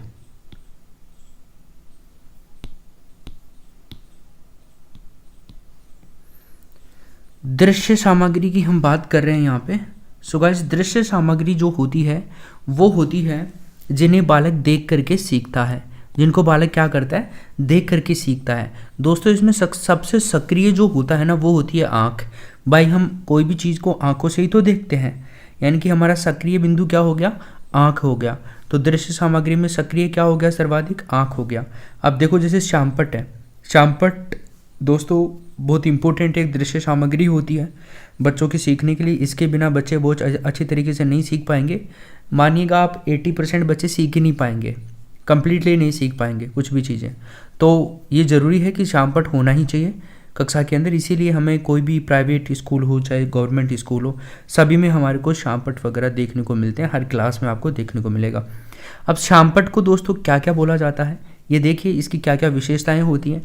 एक तो ये शिक्षक का अभिन्न मित्र माना जाता है दोस्तों, यानी कि शिक्षक का मित्र माना जाता है। शिक्षक का मित्र मानने का मतलब यहाँ पे क्या हुआ मेरे दोस्तों, यहाँ पे मतलब ये हुआ कि शिक्षक इसके द्वारा बच्चों को समझाता है, यानी कि शिक्षक के जो अधिगम कार्य है ना, शिक्षक जो अधिगम कार्य करवा रहा है, शिक्षण कार्य जो करवा रहा है, उसमें काफ़ी हेल्प करता है, एक मित्र के समान काम करता है। ठीक है, तो इसको शिक्षक का क्या कहा जाता है, मित्र कहा जाता है।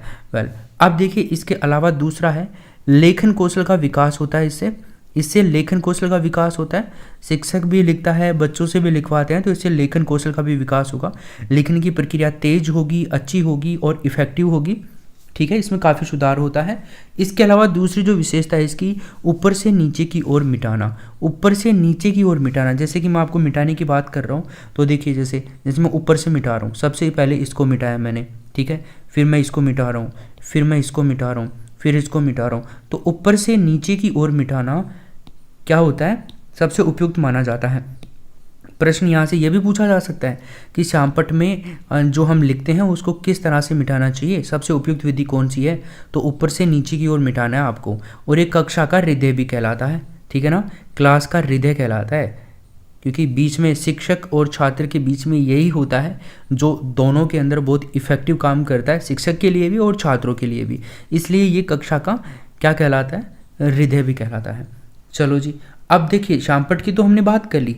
अब हम देखते हैं चित्र, कि हम कुछ ना कुछ चित्र दिखा करके भी बच्चों को पढ़ा सकते हैं। जैसे स्वामी विवेकानंद की हम बात करें तो स्वामी विवेकानंद का कोई चैप्टर आ गया 6 क्लास के बच्चों के लिए, जो भी कोई भी क्लास है, गांधी जी का आ गया, ठीक है, अंबेडकर जी का आ गया, तो उसके लिए उनका छाया चित्र हम दिखा सकते हैं। चित्र दिखा करके उनको बता सकते हैं कि ये थे वो व्यक्ति जो इन्होंने इतने इतने सारे काम किए थे, ठीक है, उनके बारे में बता सकते हैं, उन्होंने क्या क्या काम किए थे, कौन कौन से आंदोलन चलाए थे, कौन कौन से आंदोलन में भाग लिए थे, कौन से अच्छे काम किए थे, है ना, ये सारी चीज़ें। तो चित्र दिखा करके हम बच्चों को काफ़ी अच्छे तरीके से सिखा सकते हैं। एक मानचित्र दिखा करके, जैसे ज्योग्राफी जैसा सब्जेक्ट है, ज्योग्राफी जैसे सब्जेक्ट्स हैं, तो इनके अंदर हम लोग मानचित्र बना सकते हैं।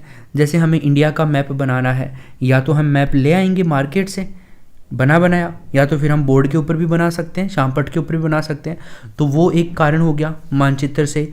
तो मानचित्र और चित्र क्या हो गए, दृश्य सामग्री होगी, एक प्रतिरूप, जैसे मॉडल्स होते हैं। जैसे हमने कभी जो किया होगा आपने बीएड वगैरह, डीएलएड वगैरह, जो भी आपने किया होगा आपके टीचर बनने के लिए, जो भी एक क्राइटेरिया होता है आपका प्रशिक्षण के लिए चुने जाते हो आप, उसके बाद में हम कोई गवर्नमेंट के एग्ज़ाम दे पाते हैं, टीचिंग एग्ज़ाम के लिए एप्लीकेबल होते हैं।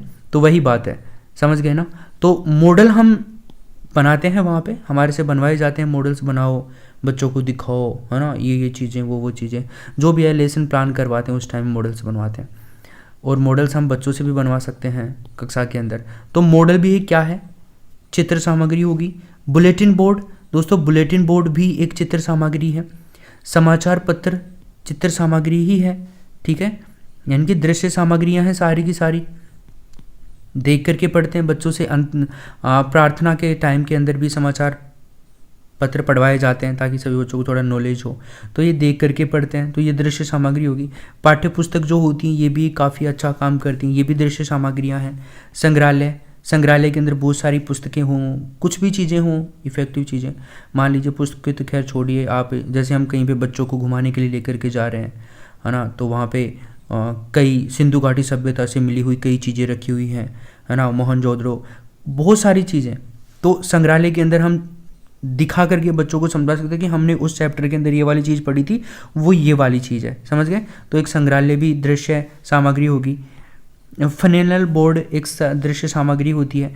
मैजिक लालटेन ये भी दृश्य सामग्री होती है। OHPN की ओवरहेड प्रोजेक्टर ये भी दृश्य। और शैक्षिक भ्रमण, अब आप कहोगे सर शैक्षिक भ्रमण कैसे है दृश्य सामग्री, तो दोस्तों शैक्षिक भ्रमण दृश्य सामग्री ऐसी है कि बच्चों को हम कहीं लेकर के जा रहे हैं, मान लीजिएगा हम बच्चों को लेकर के जा रहे हैं माउंट आबू लेकर के जा रहे हैं, और माउंट आबू दिखा करके लाएंगे बच्चों को, वहाँ पे गुरु शिखर चोटी है, ठीक है। सबसे ऊंची चोटी है गुरु शिखर राजस्थान की, 1722 मीटर ऊंची चोटी है। उस चोटी के पास में ले जाएंगे बच्चों को। देखो बच्चों, इसकी ऊंचाई कितनी है, 1722 मीटर इसकी ऊंचाई है ना। बच्चों को याद हो जाता है। नाम क्या है, गुरु शिखर। तो बच्चे देख करके काफ़ी अच्छी तरीके से सीख पाते हैं। तो शैक्षिक भ्रमण से भी हमें दृश्य सामग्री ही मिलती है। तो ये दृश्य सामग्रियाँ हो गई। याद रखिएगा, दृश्य सामग्रियाँ आपके लिए काफ़ी इंपॉर्टेंट है, इनको आप याद कर ही लेना। यहाँ से पूछता है हमसे कि निम्न में से कौन सी दृश्य सामग्री है या नहीं है, तो हमें आना चाहिए चित्र सामग्री, चित्र, मानचित्र, इसके पहले हमने श्यामपट्ट देखा, प्रतिरूप, बुलेटिन बोर्ड, समाचार पत्र, संग्रहालय, पाठ्य पुस्तक, फैनल बोर्ड, मैजिकल लालटेन, OHP यानी कि ओवरहेड प्रोजेक्टर और शैक्षिक भ्रमण। तो ये 12 हैं, इनसे बाहर नहीं जाएगा। एक प्रश्न अवश्य रूप से पूछा जाता है, आपको याद होनी चाहिए। कैसे भी करके आप इनको याद करो, मुझे नहीं पता आप कैसे याद करोगे, बट आप याद करोगे इनको। बार बार लिखो, याद हो जाएंगी। वैसे कोई दिक्कत है नहीं, चित्र हम थोड़ा दिमाग में लेते ही याद हो जाएगा। अब देखिए, हम लोग आगे बात करते हैं। यहाँ से प्रश्न किस प्रकार से पूछेगा कि निम्न में से कौन सी सामग्री दृश्य है, श्रव्य है या फिर दोनों है। समझ गए ना, कौन सी श्रव्य है, दृश्य है या दोनों है। श्रव्य दृश्य तो बताया, तीसरा प्रकार मैंने आपको। तो इस प्रकार के क्वेश्चन यहाँ से बनते हैं। ये प्रश्न का टाइप है। आगे देखिएगा, हम देखते हैं श्रव्य सामग्री को। कौन सी सामग्री को, श्रव्य यानी कि सुनकर के जो बच्चे सीखते हैं वो वाली सामग्रियाँ। तो जिनको बच्चे सुनकर के सीखते हैं या बच्चों को सुना करके सिखाया जाता है। सर्वाधिक सक्रिय कौन होता है, कान होता है। भाई हम कान से तो सुनते हैं, तो सक्रिय कान हो गया। दृश्य में सक्रिय आँख हो गई। अब देखिए यहाँ पे कौन कौन सी चीज़ें हैं। एक तो आकाशवाणी, रेडियो जिसको कहते हैं, बच्चे सुनते हैं, ठीक है, और सीखते हैं। इसके अलावा लाउड स्पीकर, ठीक है, स्पीकर को लाउड करके, क्लियर, लाउड स्पीकर भी एक श्रव्य सामग्री है। ग्रामोफोन, इसको सीतावाद्य भी कहा जाता है, आपने पढ़ा होगा कल्चर में। लिंग्वाफोन, इसको भाषा पंजिका भी कहा जाता है, कल्चर में पढ़ा होगा आप लोगों ने। टेप रिकॉर्डर और डिक्टाफोन, ये सारी चीज़ें क्या हैं, 6 हैं, इनको याद कर लीजिएगा। ये श्रव्य सामग्रियाँ हैं, ठीक है, श्रव्य सामग्रियाँ हैं। आजकल डिजिटल बोर्ड भी श्रव्य सामग्री में आता है। दृश्य भी है, श्रव्य भी है, दोनों ही है वो, है ना। तो वो भी आता है, वो भी आप ऐड कर सकते हैं इसके अंदर। अगर डिजिटल बोर्ड का नाम दे तो आप उसमें ले सकते हो, क्लियर। चलो, तो ये नाम याद रखिएगा, loudspeaker, Akashvani, gramophone, linguaphone, tape recorder और डिक्टाफोन। देखो वैसे ये सब चीज़ें हम पता कर लेंगे। यहाँ पर ये चीज़ हमें पता है, ये चीज़ हमें पता है, ये पता है, इनमें दिक्कत आ सकती है। तो ये ज़्यादा दिक्कत वाले, भाई ऐसी चीज़ें होती हैं कई तो जो हमें देखते ही पता चल जाएगी कि श्रव्य है कि दृश्य है। जैसे हमने ऊपर देखा, ऊपर अगर मैं आपसे बात करूं, चित्र आप समझ जाओगे दृश्य सामग्री, मानचित्र दृश्य सामग्री, प्रतिरूप मॉडल दृश्य सामग्री, बुलेटिन बोर्ड इसमें दिक्कत आएगी, इसको याद कर लेना। समाचार पत्र समझ जाओगे, पाठ्य पुस्तक समझ जाओगे, संग्रहालय समझ जाओगे। फैनल बोर्ड में प्रॉब्लम आएगी, दूसरा ये याद करना है। मैजिकल लालटेन में प्रॉब्लम आ सकती है, तीसरा, ये चौथा, और ये भी समझ जाओगे। 4 चीज़ें तो याद करनी है, बाकी तो आप ऑटोमेटिकली समझ जाओगे। तो जिनमें दिक्कत आए ना वो चीज़ें याद कर लो, और तो बाकी हम कर ही देंगे, इतने भी मेच्योर हैं सारे के सारे आप। तो देखिए, अब देखिए तीसरे नंबर पर हम देखते हैं श्रव्य दृश्य दोनों सामग्रियाँ। कौन सी देखते हैं, श्रव्य दृश्य दोनों सामग्रियाँ। तो देखिए, जब सुनकर व देख करके बालक अधिगम करता है दोस्तों, तो वो क्या कहलाता है, श्रव्य दृश्य सामग्री कहलाता है। श्रव्य दृश्य सामग्री जब सुन करके और देख करके, सुनता भी है और देखता भी है, तो वहाँ पे क्या होगी, वो श्रव्य दृश्य सामग्री होगी। यहाँ पे सर्वाधिक प्रभावशाली क्या होता है, अधिगम होता है। सबसे प्रभावशाली अधिगम, यानी कि सबसे अच्छे तरीके से बालक इनसे ही सीखता है, दोनों के कॉम्बिनेशन से। सक्रिय क्या होगा, देखो श्रव्य में क्या था सक्रिय, कान, दृश्य में आँख। तो देखो दोनों आ रही हैं, तो इसका मतलब आँख और कान दोनों सक्रिय होते हैं इसके अंदर, और बहुत इफेक्टिव होता है, अच्छे तरीके से सीखता है बालक। तो देखिए इनमें कौन कौन से होते हैं, एक तो क्षेत्र भ्रमण हो गया, दृश्य हो गया, और हम सुनते भी हैं। हमें टीचर बताते हैं कि बच्चा ये चीज़ ये है, ये चीज़ ये देखो, है ना, वो वाली, तो वो क्षेत्र भ्रमण होगी। दूरदर्शन जो हम देखते हैं और सुनते भी हैं उसको। संगणक, कंप्यूटर, ये भी दोनों काम में आता है, दिखाता भी है और सुनाता भी है। स्मार्टफोन जो आप अभी देख रहे हैं मेरे को, ये जो चीज़ें आपके सामने लिखी हुई इनको देख भी रहे हैं और मैं बोल रहा हूँ उसको सुन भी रहे हैं, तो स्मार्टफोन भी क्या हो गया आपका, श्रव्य दृश्य सामग्री होगी। चलचित्र, ये चलचित्र का मतलब आप वीडियो वगैरह जो हैं वो आप देख सकते हैं, तो वो देखते भी हैं और सुनते भी हैं, तो ये भी एक श्रव्य दृश्य सामग्रियाँ हो गई हैं। जैसे आजकल जो ये क्लासेज हैं, वीडियो लेक्चर्स हैं, ये चलचित्र ही तो हैं। चलो आगे देखिए, यहाँ से कुछ विशेष इंपॉर्टेंट बातें हैं वो भी देख लीजिए। पेस्टालॉजी के बारे में बात करते हो, पेस्टालॉजी ने शिक्षा व शिक्षण में पदार्थों के प्रत्यक्ष अनुभवों के ऊपर बल दिया है। अगर आपसे पूछा जाए कि निम्न में से किस मनोवैज्ञानिक ने शिक्षा और शिक्षण के पदार्थों पर प्रत्यक्ष रूप से जो अनुभव हैं इसके प्राप्त करने के, उनके ऊपर बल दिया है, तो किसने दिया है? पेस्टालॉजी ने दिया है। एक जे वेबर हैं, इनके अनुसार अगर हम बात करें तो इन्होंने कहा है कि हमारे लगभग 40% सामान्य विचारधारा दृश्य अनुभूतियों पर ही और 25% श्रव्य और 17% विचारधाराएं स्पर्श अनुभूतियों पर आधारित होती हैं। यानी कि इन्होंने क्या कहा है कि हम कैसे कैसे सीखते हैं, तो लगभग 40% तो सामान्य विचारधारा की हम बात करें, यानी कि दृश्य सामग्री जिसको कह सकते हैं, श्रव्य 25 और 17% विचारधाराओं के स्पर्श से। समझ गए भाई? लोगों की विचारधाराएं हम मान करके, जैसे गांधी जी ने क्या कहा था, हम स्पर्श कर रहे हैं ना उनके अनुभवों को, तो वैसे भी 17% तरीके से हम सीख सकते हैं। तो इनको डिवाइड कर दिया है 40%, 25 और 17% के अंदर। चलो जी आगे देखिए, शिक्षण विधियों की बात करते हैं। ये जो शिक्षण विधियां हैं, तो व्याकरण शिक्षण की अगर हम बात करें, यहाँ पे देख लीजिएगा, व्याकरण शिक्षण की अगर हम बात करें तो इसका उद्देश्य होता है भाषा ज्ञानम। व्याकरण शिक्षण का उद्देश्य क्या होता है दोस्तों? भाषा ज्ञानम, यानी कि भाषा का ज्ञान होता है। इसका उद्देश्य क्या होता है? भाषा का ज्ञान। क्लियर है सभी के? चलो फिर हम बात करते हैं यहाँ पे नाटक की। नाटक शिक्षण जो होता है दोस्तों, इसका उद्देश्य क्या होता है? संस्कार और चरित्र शिक्षणम। संस्कार और चरित्र शिक्षणम। नाटक का मतलब संस्कार सिखाता है और चरित्र का निर्माण करता है ये, तो ये नाटक शिक्षण हो गया। इनके बारे में एक एक के बारे में बात करेंगे डिटेल से। अभी ये मैं आपको स्टार्टिंग में बता रहा हूँ ताकि एक क्वेश्चन यहाँ से डायरेक्टली पूछ लिया जाता है तो वो हमें याद होना चाहिए। तो ये एक इंपॉर्टेंट चीज़ है। इधर शिक्षण बता दिए हैं मैंने, इधर इनके उद्देश्य हैं। एक अनुवाद की अगर हम बात करें तो अनुवाद का उद्देश्य क्या होता है? द्विभाषा ज्ञानम। द्विभाषा ज्ञानम कैसे? एक तो हम संस्कृत पढ़ रहे हैं दोस्तों, ठीक है, और एक संस्कृत में लिखी हुई चीज़ का हिंदी के अंदर हमें क्या करवा रहा है? अनुवाद करवा रहा है। समझ गए ना? तो दो भाषाओं का ज्ञान हो रहा है ना अपने को। हाँ, तो अनुवाद का उद्देश्य क्या है? द्विभाषा ज्ञानम। गद्य शिक्षण का उद्देश्य क्या होता है? ग्रहणम अभिव्यक्तिश्च।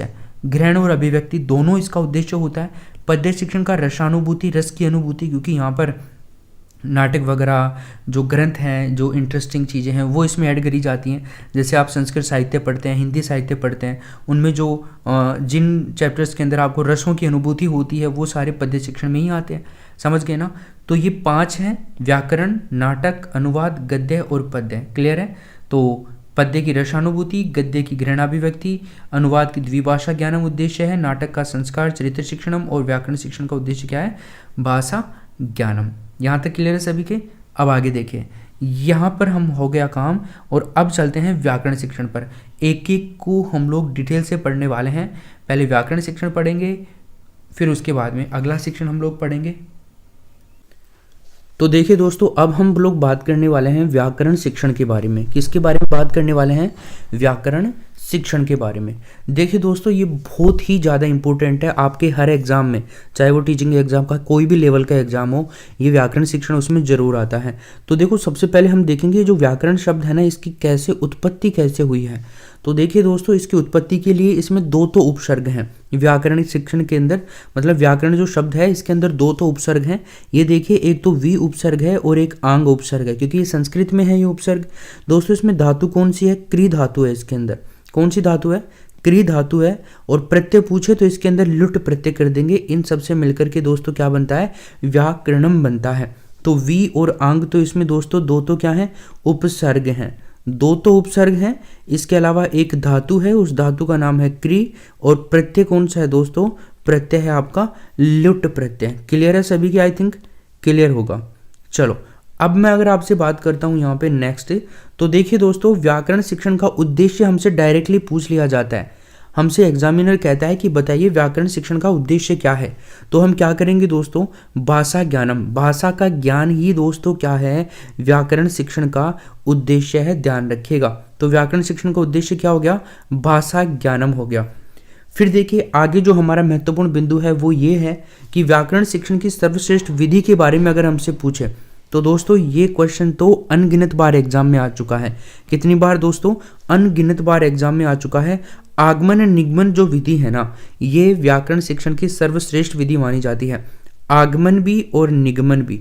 तो इसको आप व्याकरण शिक्षण को आनी से याद कर लेना। इसकी जो सर्वश्रेष्ठ विधि है वो है आनी। आ से आगमन और नी से निगमन याद कर लीजिए। अब देखिए दोस्तों, यहाँ पर व्याकरण शिक्षण की विधियों की बात करने वाले हैं हम लोग। किसकी बात करने वाले हैं? व्याकरण शिक्षण की जो विधियां हैं ना, इनके बारे में देखते हैं। देखो, यहाँ पर आपके लिए 5 विधियों की बात करी गई है। 5 विधियां, इनको याद करवाने की भी ट्रिक है दोस्तों। देखिए, एक तो परायण विधि, सूत्र विधि, व्याख्या विधि, अव्याकृत विधि और व्याकरण अनुवाद विधि। इन सब के बारे में हम बात करेंगे डिटेल से। देखो, इनको आप कैसे याद करेंगे। इसको आप SPA से याद करेंगे। देखिए कैसे याद करेंगे SPA से। संस्कृत पढ़े आला, हमारी भाषा में क्या बोलते हैं संस्कृत पढ़ने वाला को? संस्कृत पढ़े आला, संस्कृत पढ़े आला, SPA। तो दोस्तों S से तो क्या हो जाएगा आपका ये सूत्र विधि, P से आपका हो जाएगा दोस्तों परायण, और A से क्या हो जाएगा अव्याकृत विधि। बाकी व्याख्या और व्याकरण अनुवाद, व्याख्या विधि व्याख्या से हो जाएगा और व्याकरण विधि किससे हो जाएगा? व्याकरण अनुवाद विधि। तो व्याकरण अनुवाद, व्याख्या, व्याकरण अनुवाद। देखो व्याकरण की बात कर रहा है, व्याकरण की विधियां हैं। तो देखो किसकी विधियां हैं? ये व्याकरण की विधियां हैं, व्याकरण शिक्षण की विधियां हैं। अब व्याकरण किससे शुरू हो रहा है? व्या से शुरू हो रहा है, वै और या से शुरू हो रहा है। तो देखो इसके अंदर 2 हैं ऐसे, वै और या और वै और या, ठीक है ना। तो व्याख्या और व्याकरण, इनको 2 को ऐसे याद कर लीजिए आप, बाकी 3 को ऐसे याद कर लीजिएगा। क्लियर है? तो परायण, सूत्र, व्याख्या, अव्याकृत और व्याकरण अनुवाद विधि ये आपको याद होनी चाहिए। इनके बारे में हम डिटेल से बात करने वाले हैं अभी। तो कौन कौन सी है दोस्तों? परायण, सूत्र, व्याख्या, इसके अलावा अव्याकृत और इसके अलावा फिर से व्याख्या। तो ठीक है, ये आप इनको याद कर लीजिएगा। अब देखिए, अब हम आगे चलते हैं, नवीन विधियों के बारे में बात करते हैं। दोस्तों नवीन विधियां कौन कौन सी हैं व्याकरण शिक्षण की? अगर हमसे पूछ ले तो हम क्या बताएंगे? तो मेरे दोस्तों नवीन विधि है आगमन निगमन विधि। कौन सी विधि है? आगमन निगमन विधि। ये व्याकरण शिक्षण की सबसे सर्वश्रेष्ठ विधि भी है, हमने अभी बात करी है। और दूसरी है समवाय विधि। दूसरी कौन सी है दोस्तों? समवाय। ये प्रश्न पूछेगा निम्न में से कौन सी व्याकरण शिक्षण की नवीन विधि नहीं है, इस तरह के क्वेश्चन आएंगे यहाँ से। तो याद करना, आगमन निगमन और समवाय। जो आगमन निगमन सर्वश्रेष्ठ है वो नवीन विधि है। क्लियर है? चलो आगे देखिए, क्योंकि नवीन चीज ही सर्वश्रेष्ठ होती है। कोई कंपनी मोबाइल लॉन्च करती है, वो अपना जब भी मोबाइल लॉन्च करती है तब सर्वश्रेष्ठ बताती है। तो व्याकरण शिक्षण ने भी नई विधि लॉन्च करी और उसको सर्वश्रेष्ठ बता रहा है। आगमन निगमन विधि एक समवाय विधि है, वो भी नवीन है। आगे देखिए, परायण विधि की बात करते हैं। नंबर 1 से करते हैं परायण विधि। दोस्तों ये जो विधि शुरुआत करी गई ना, वो करी गई थी पाणिनि के टाइम पीरियड में। किसके टाइम पीरियड में शुरुआत करी गई थी दोस्तों? पाणिनि के टाइम पीरियड में ये कहाँ पर आई थी? प्रचलन में आई थी। दोस्तों यहाँ पर वैदिक मंत्रों का सैस्वर पाठ परायण कहलाता है। देखो परायण क्या कहलाता है? जो वैदिक मंत्र होते हैं ना, वैदिक मंत्र, इनका सैस्वर पाठ करना। सैस्वर मतलब उच्चारण के साथ में पाठ करना ही क्या कहलाता है? परायण कहलाता है। अब देखो पहले गुरु बोलता था, उसके बाद में जो शिष्य हुआ करते थे वो भी बोलते थे, यानी कि वो क्या होता था दोस्तों? परायण कहलाता था। पहले परायण विधि होती थी। इसके ऊपर मुख्य बल किसके ऊपर दिया जाता था दोस्तों? समझाने के ऊपर नहीं दिया जाता था, कंठस्थीकरण पर, रटने पर। जो चीजें होती थी उनको रटने पर बल दिया जाता था। अब मेरे को आप बताइए, ये विधि जो रटने पर बल देती है, जो भी विधि, यही नहीं कोई भी विधि मान लो जो रटने पर बल दे रही है दोस्तों, वो विधि सही रहती है क्या बच्चे के लिए? नहीं रहती ना। वो अमनोवैज्ञानिक विधि होती है, अमनोवैज्ञानिक विधि होती है वो। तो अमनोवैज्ञानिक विधि है दोस्तों ये। मनोवैज्ञानिक तो वो होती है जो समझाने पर बल देती है, ठीक है ना, समझ पर बल देती है।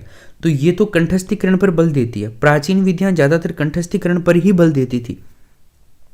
एक देखिए, ये प्राचीन में आएगी पंचक अध्ययन विधि, और पंचक अध्ययन, मुख्य बल, पंचवार, पंच, एक नयिक और द्वैनयिक, त्रैनयिक, इस विधि की शब्दावलियां हैं।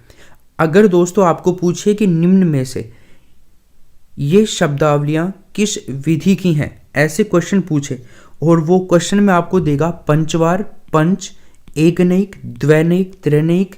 देखो नयिक याद करना है आपको, नयिक, और नयिक के आगे 1 2 3 लगाना है, ठीक है ना, ये आपको याद करना है। इसके अलावा पंचवार और पंच ऐसे याद हो जाएगा, ठीक है। तो ये क्या है दोस्तों, इस विधि की शब्दावलियां हैं। इस विधि में मुख्य रूप से इनके ऊपर बल दिया गया, ये वाले शब्द बोले जाते थे। द्वैनिक, 2 बार बोलने वाले, फिर 3 बार रिपीट करने वाली चीज़ें, 5 बार रिपीट करने वाली चीज़ें, वो वाला है। रटने की चीज़ें हैं तो बार बार रिपीट करना पड़ेगा, तो ये चीज़ आप याद रखिए कि 2 बार, 4 बार, 5 बार, 1 बार रटने के ऊपर बल देती है। और ये दोस्तों क्या है, अमनोवैज्ञानिक विधि है, ये बिल्कुल भी मनोवैज्ञानिक विधि नहीं है। अगला प्रश्न देखिए दोस्तों, सूत्र विधि की मैं बात करता हूँ दोस्तों। सूत्र विधि ये है आपकी क्या, सूत्र विधि। यहाँ पर सूत्र विधि को बताने से पहले मैं आपको बताना चाहूँगा, डिस्क्रिप्शन के अंदर दोस्तों मान एजुकेशन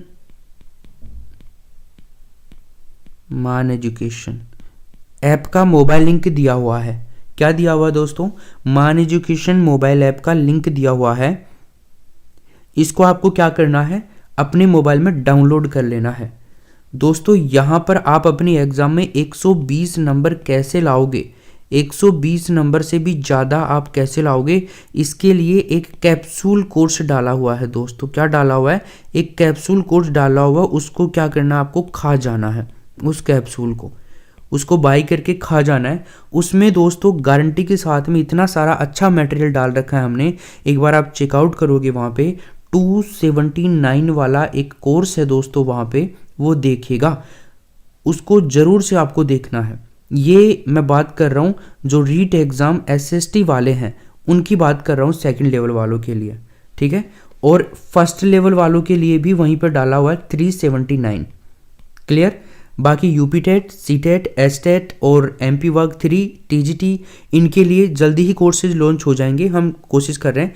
और वहाँ पर दोस्तों एक कोर्स और है 660 रुपये के आसपास। इसमें संपूर्ण पेडागोजी के आपको वीडियो लेक्चर्स मिलेंगे, वीडियो लेक्चर्स।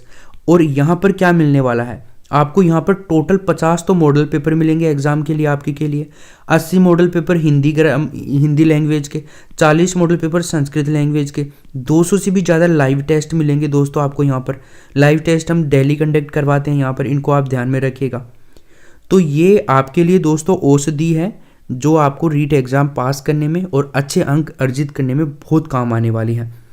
डिस्क्रिप्शन में लिंक है, या डायरेक्ट प्ले स्टोर पर जाकर के मान एजुकेशन का मोबाइल ऐप जरूर डाउनलोड कर लेना। ये मैं वीडियो के बीच में इसलिए बता रहा हूँ क्योंकि आप अगर वीडियो को देखते हुए इतनी दूर तक आए हैं तो मेरे दोस्तों मैं समझ सकता हूँ आप में पढ़ने की ललक है, आप पढ़ रहे हैं और आप सिलेक्शन लेना चाहते हैं, तो आपको ये बिल्कुल मिस नहीं करना चाहिए।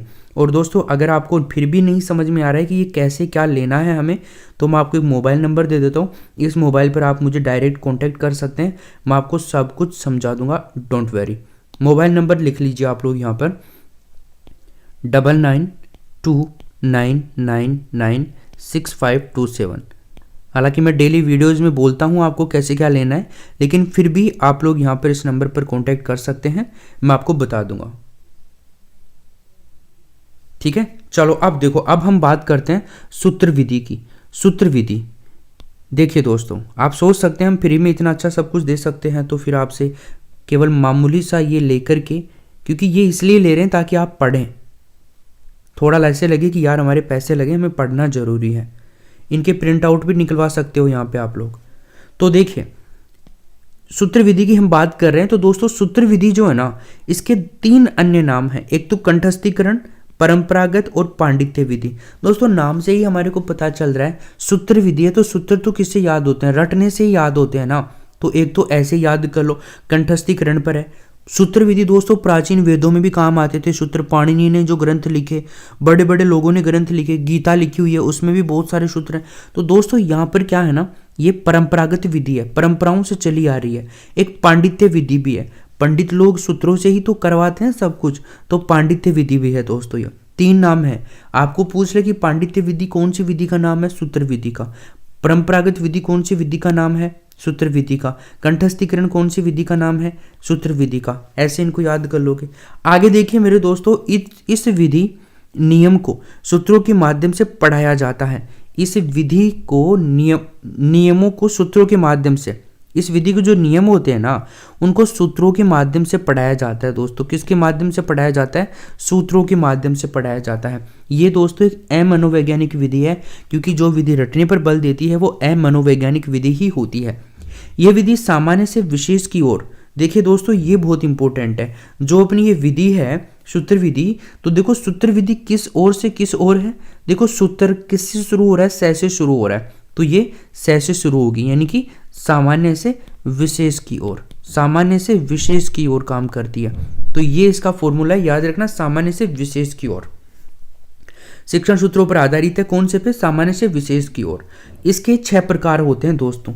6 प्रकार कौन कौन से होते हैं, इन प्रकारों को एक बार आप संज्ञान में रखिए, याद रखिएगा। तो दोस्तों एक तो है आपका प्रकार यहाँ पर संज्ञा सूत्र।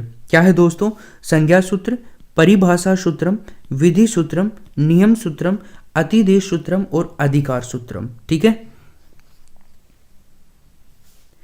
इनके लिए मैंने ट्रिक तो नहीं बनाई है, लेकिन अगर मैं बनाना चाहूँ दोस्तों तो हम यहाँ पर कर सकते हैं ए विष, ए विष, ये हो गई।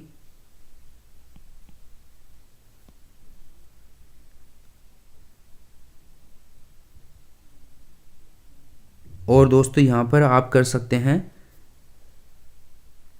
पन्नी। देखो किसी को विष दिया जाता है तो पानी मांगता है और ए करता है, ठीक है, क्योंकि आवाज भी नहीं निकलती। ऐसे याद कर लो इसको। आप किसको याद कर लोगे इसको, ये विधि जो है आपकी सूत्र विधि, इसको इस तरह से याद कर लो। सूत्र विधि सारी मैं एक ही बार में दिखा देता हूं आपको। ये देखिए, संज्ञान सूत्रम, परिभाषा सूत्रम, विधि सूत्रम, नियम सूत्रम, अतिदेश सूत्रम और अधिकार सूत्रम। अब देखो आप यहाँ पे इनको कैसे लगाओगे, ऐसे आपके अधिकार सूत्र हो जाएगा, ऐसे आपके अतिदेश सूत्र हो जाएगा, विषय आपके विधि सूत्र हो जाएगा, से आपके संज्ञान सूत्र हो जाएगा, पैसे आपके परिभाषा से सूत्र हो जाएगा और नीचे आपके नियम सूत्र हो जाएगा। क्लियर है, इनको याद कर लीजिएगा, मैंने ट्रिक बना दी है हाथों हाथ ही। अब देखिए आगे बात करते हैं अपन। ये आपके सूत्र विधि की बात थी। अब हम बात करते हैं व्याख्या विधि की। किसकी बात करने वाले हैं दोस्तों, व्याख्या विधि की बात करने वाले हैं। तो देखो इसका प्रचलन किस टाइम में हुआ था दोस्तों, पतंजलि के टाइम पीरियड में हुआ था। पतंजलि दोस्तों पाणिनि के बाद में आए थे, तो इसका प्रचलन कब हुआ था, पतंजलि के टाइम पीरियड में। कौन सी विधि का, व्याख्या विधि का। देखो पतंजलि के अनुसार अगर हम बात करें तो व्याख्या के 4 अंग हैं। पतंजलि ने व्याख्या के कितने अंग बताए दोस्तों, 4 महत्वपूर्ण अंग बताए। एक तो चर्चा, एक इन्होंने बताया था प्रति उदाहरण, उदाहरण और वाक्य दृश्याहार विधि, इसके बारे में बात करेंगे। तो ये 4 प्रकार हैं, इनको आप अच्छे से याद रखेंगे, ठीक है, चारों प्रकारों को। तो चर्चा, उदाहरण, प्रति उदाहरण। देखो उदाहरण है तो प्रति उदाहरण भी दिए जाएंगे, क्योंकि व्याख्या विधि है तो उदाहरण और प्रति उदाहरण तो चलते रहते हैं। अब व्याख्या विधि है तो चर्चा भी चलेगी उसके ऊपर, और दोस्तों आपके वाक्य अध्याहार भी आपका इसका क्या है, प्रकार है, किसका, व्याख्या विधि का। ये चारों आप याद कर लीजिएगा, ठीक है। आगे देखिए, अब हम बात करते हैं शिक्षक को सर्वाधिक भूमिका में रखती है। ये शिक्षक को सर्वाधिक भूमिका में कैसे, क्योंकि दोस्तों व्याख्या जो शिक्षण होता है ना, इसके अंदर विद्यार्थियों का, बच्चों का कोई रोल नहीं होता है। सारे काम किसको करने पड़ते हैं दोस्तों, जो टीचर होता है ना, उसी को सारे काम करने पड़ते हैं, ठीक है। सर्वाधिक प्रचलित विधि है दोस्तों ये। कौन सी विधि है, सर्वाधिक प्रचलित विधि है ये। कौन सी, सर्वाधिक प्रचलित विधि है दोस्तों ये, ठीक है। और ये अमनोवैज्ञानिक विधि है। अब देखो व्याख्या विधि है तो ये अमनोवैज्ञानिक विधि है, इसको भी याद रखिएगा। परंपरागत विधियां लगभग अमनोवैज्ञानिक ही हैं, इनको ऐसे याद कर लो आप तो। अब देखिए अगली जो विधि है दोस्तों अपनी, वो है अव्याकृत विधि। कौन सी विधि है, अव्याकृत विधि। देखो इसका जो दूसरा नाम है ना, वो क्या है, भाषा संसर्ग विधि। क्या है दोस्तों, अव्याकृत विधि का दूसरा नाम क्या है, भाषा संसर्ग विधि भी इसको कहा जाता है, ठीक है। इस विधि में भाषा के साथ साथ में व्याकरण का ज्ञान करवाया जाता है। किसका करवाया जाता है, भाषा का तो करवाया ही जाता है, इसके साथ में व्याकरण का भी करवाया जाता है। अब देखो अन्य नाम क्या हुआ, भाषा संसर्ग, क्योंकि इसमें भाषा का ज्ञान होता है और भाषा के साथ में व्याकरण का ज्ञान भी होता है, तो भाषा संसर्ग विधि बन गई है। भाषा संसर्ग विधि कहा जाता है अव्याकृत विधि को। इसमें क्या किया जाता है दोस्तों, व्याकरण के साथ साथ में, भाषा के साथ साथ में व्याकरण का ज्ञान भी दिया जाता है। सरल व्याकरण तथा अनुकरण द्वारा शिक्षण करवाया जाता है। सरल व्याकरण के द्वारा शिक्षण करवाया जाता है ताकि बच्चे अच्छे से सीख पाएँ, और अनुकरण इसलिए करवाया जाता है ताकि बच्चे चीज़ों को याद कर पाएँ, अपनी स्मृति में रख पाएँ। क्लियर है? आगे देखें, व्याकरण अनुवाद विधि।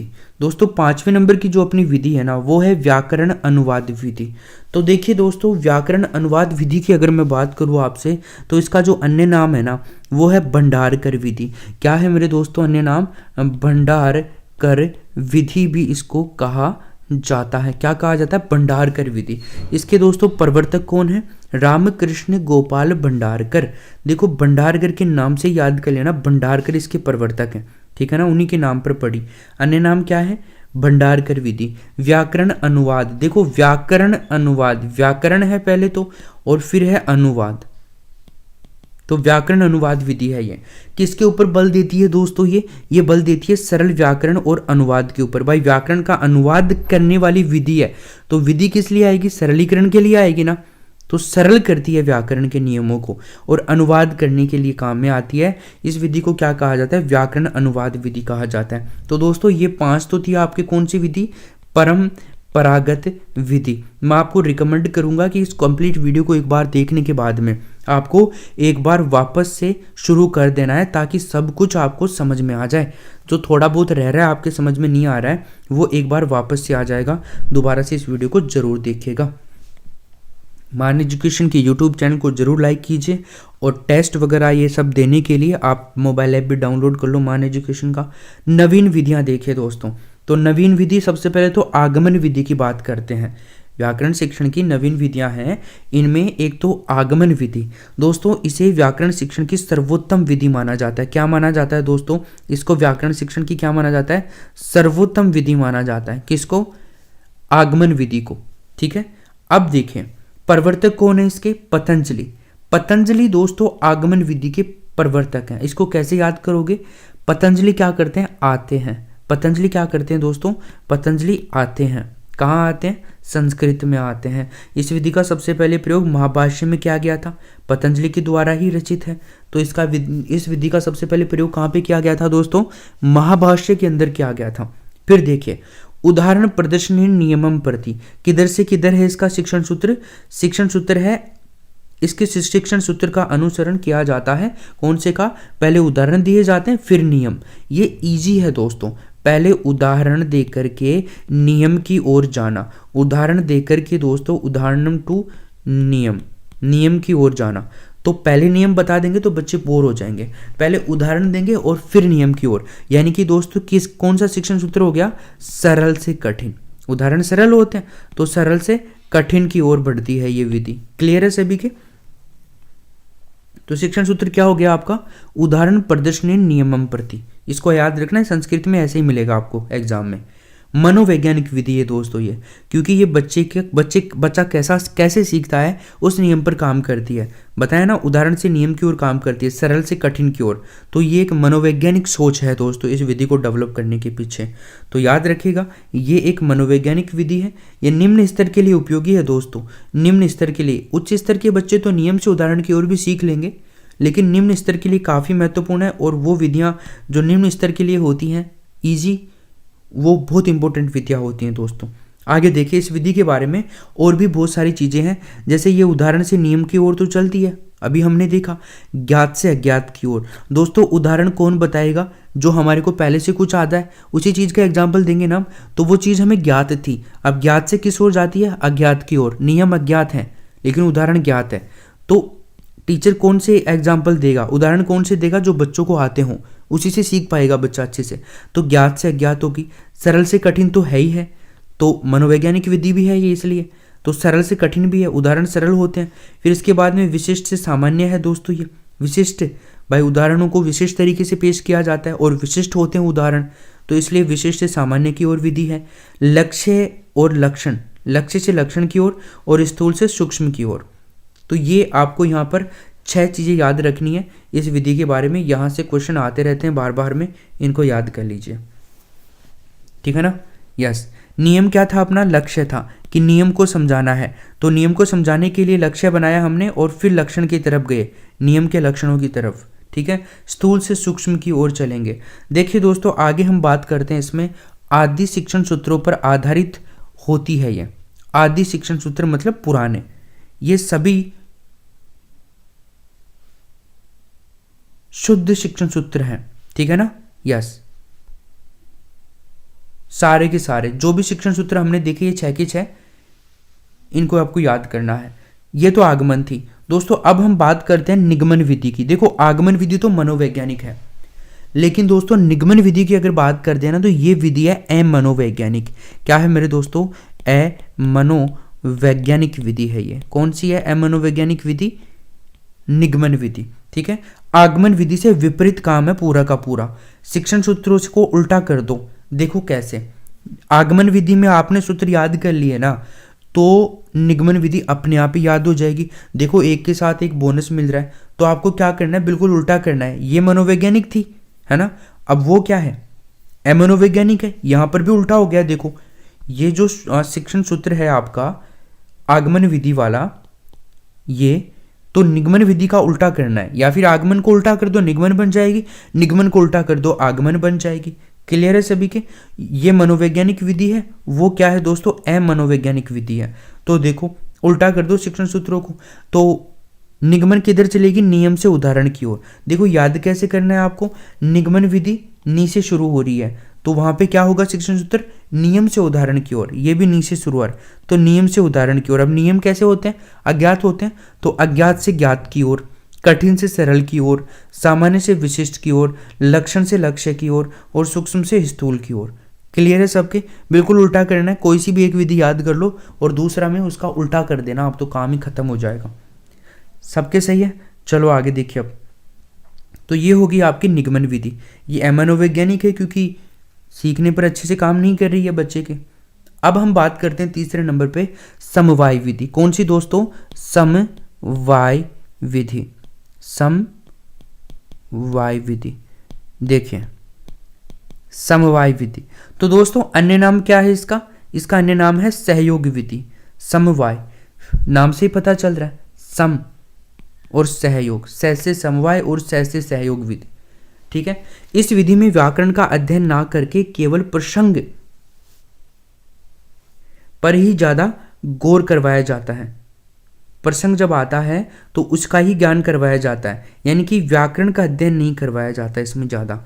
जब व्याकरण का प्रसंग आए ना तभी कुछ गौर करवाया जाता है, व्याकरण का प्रसंग आने पर ही गौर करवाया जाता है। ये व्याकरण की समवाय विधि है। आगे देखें, हम बात करते हैं नाटक शिक्षण। शिक्षण की बात करते हैं तो दोस्तों शिक्षण में दोस्तों आपका जो आता है सबसे पहले वो आता है नाटक शिक्षण। देखो अब ये जो नाटक शिक्षण है, इस नाटक शिक्षण का मूल उद्देश्य क्या है? संस्कार और चरित्र शिक्षण। हमें डायरेक्टली सीधा सीधा क्वेश्चन पूछेगा दोस्तों कि बता दीजिए भैया नाटक शिक्षण का उद्देश्य क्या है? नाटक शिक्षण का उद्देश्य क्या है? यस, तो दोस्तों नाटक शिक्षण का जो उद्देश्य है वो है संस्कार और चरित्र शिक्षणम। जी हाँ, आगे देखिए, संस्कृत की नट धातु से बना है। किससे बना है दोस्तों? संस्कृत की नट धातु से ये बना है। नाटक किससे बना है? संस्कृत की नट धातु से। अब देखो यहाँ पर नाटक जो है ये 4 प्रकार का होता है। अभिनय के 4 प्रकार होते हैं, नाटक के 4 प्रकार होते हैं। कौन कौन से होते हैं? कायिक, वाचिक, सात्विक और आहार्य। इसको कैसे याद कर सकते हैं आप? का वा सा, कवासा, कवासा से याद कर लो आप। कैसे? कायिक हो जाएगा, ठीक है, वा से वाचिक हो जाएगा, स से सात्विक हो जाएगा, आ से आहार्य हो जाएगा। क्लियर है? तो नाटक शिक्षण के कितने प्रकार होते हैं दोस्तों? 4 प्रकार, कायिक, वाचिक, सात्विक और आहार्य। देखो यहां से एग्जामिनर को क्वेश्चन बनाने में ज्यादा दिक्कत नहीं आएगी, ऐसे क्वेश्चन उठाता है वो डायरेक्ट। अब यहाँ पर क्या पूछेगा? निम्न में से कौन सा नाटक शिक्षण का प्रकार नहीं है? सिंपल, काम खत्म उसका भी, और ऑप्शन भी ज़्यादा देखने की जरूरत नहीं पड़ेगी, उसको बनाने में जोर नहीं आएगा, डायरेक्टली बना देगा। 3 ऑप्शन दे देगा, एक अलग दे देगा। नाट्य शिक्षण की आत्मा अभिनय को कहा जाता है दोस्तों। क्या मेरे दोस्तों? जो नाट्य शिक्षण है इसकी आत्मा किसको कहा जाता है? अभिनय को। अभिनय तो आप सब समझते हैं, अभिनय रोल आपने भी किया होगा। भरत मुनि का नाम आप सबने सुना होगा। तो भरत मुनि के अनुसार नाट्य शास्त्र के 3 उद्देश्य हैं। कितने उद्देश्य हैं दोस्तों? भरत मुनि ने नाट्य शास्त्र के 3 उद्देश्य बताए। कौन कौन से? हितोपदेश ज्ञानम, हितोपदेश जनम और विभ्रांति जननम, विनोद जननम। कितने? 3। हितोपदेश, विभ्रांति और विनोद। भरत मुनि के अनुसार नाट्य शास्त्र के 3 उद्देश्य आपको सिंपल से याद करने हैं। हितोपदेश याद कर लो, विभ्रांति याद कर लो, विनोद याद कर लो, है ना। तो विनोद के हित में क्या होती है? विभ्रांति होती है। विनोद के हित में, विनोद के हित में क्या होता है दोस्तों? विभ्रांति, विभ्रांति होती है विनोद के हित में। ऐसे याद कर लोगे आप लोग इसको। क्लियर है सबके? चलो आगे देखिए। नाट्य शिक्षण की विधियों के बारे में बात करते हैं दोस्तों। आदर्श नाट्य, अभिनय नाट्य, व्याख्या नाट्य और समवायी नाट्य। देखिए आदर्श नाट्य ये क्या है दोस्तों? नाट्य शिक्षण की विधियां हैं।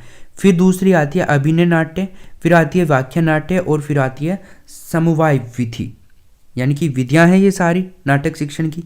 तो आदर्श नाट्य विधि, अभिनय नाट्य विधि, व्याख्या नाट्य विधि और समवाय नाट्य विधि। नाट्य आप लगाओ तो ठीक है, अदरवाइज कोई दिक्कत नहीं है। आदर्श नाट्य, अभिनय विधि, व्याख्या विधि और समवाय विधि। तो नाटक शिक्षण की ये 4 विधियां हैं, इनको आप याद करोगे। तो इसको कैसे याद कर सकते हैं आप लोग? इसको याद कर सकते हैं, व्यास तो आप में से बहुत से होंगे, है ना।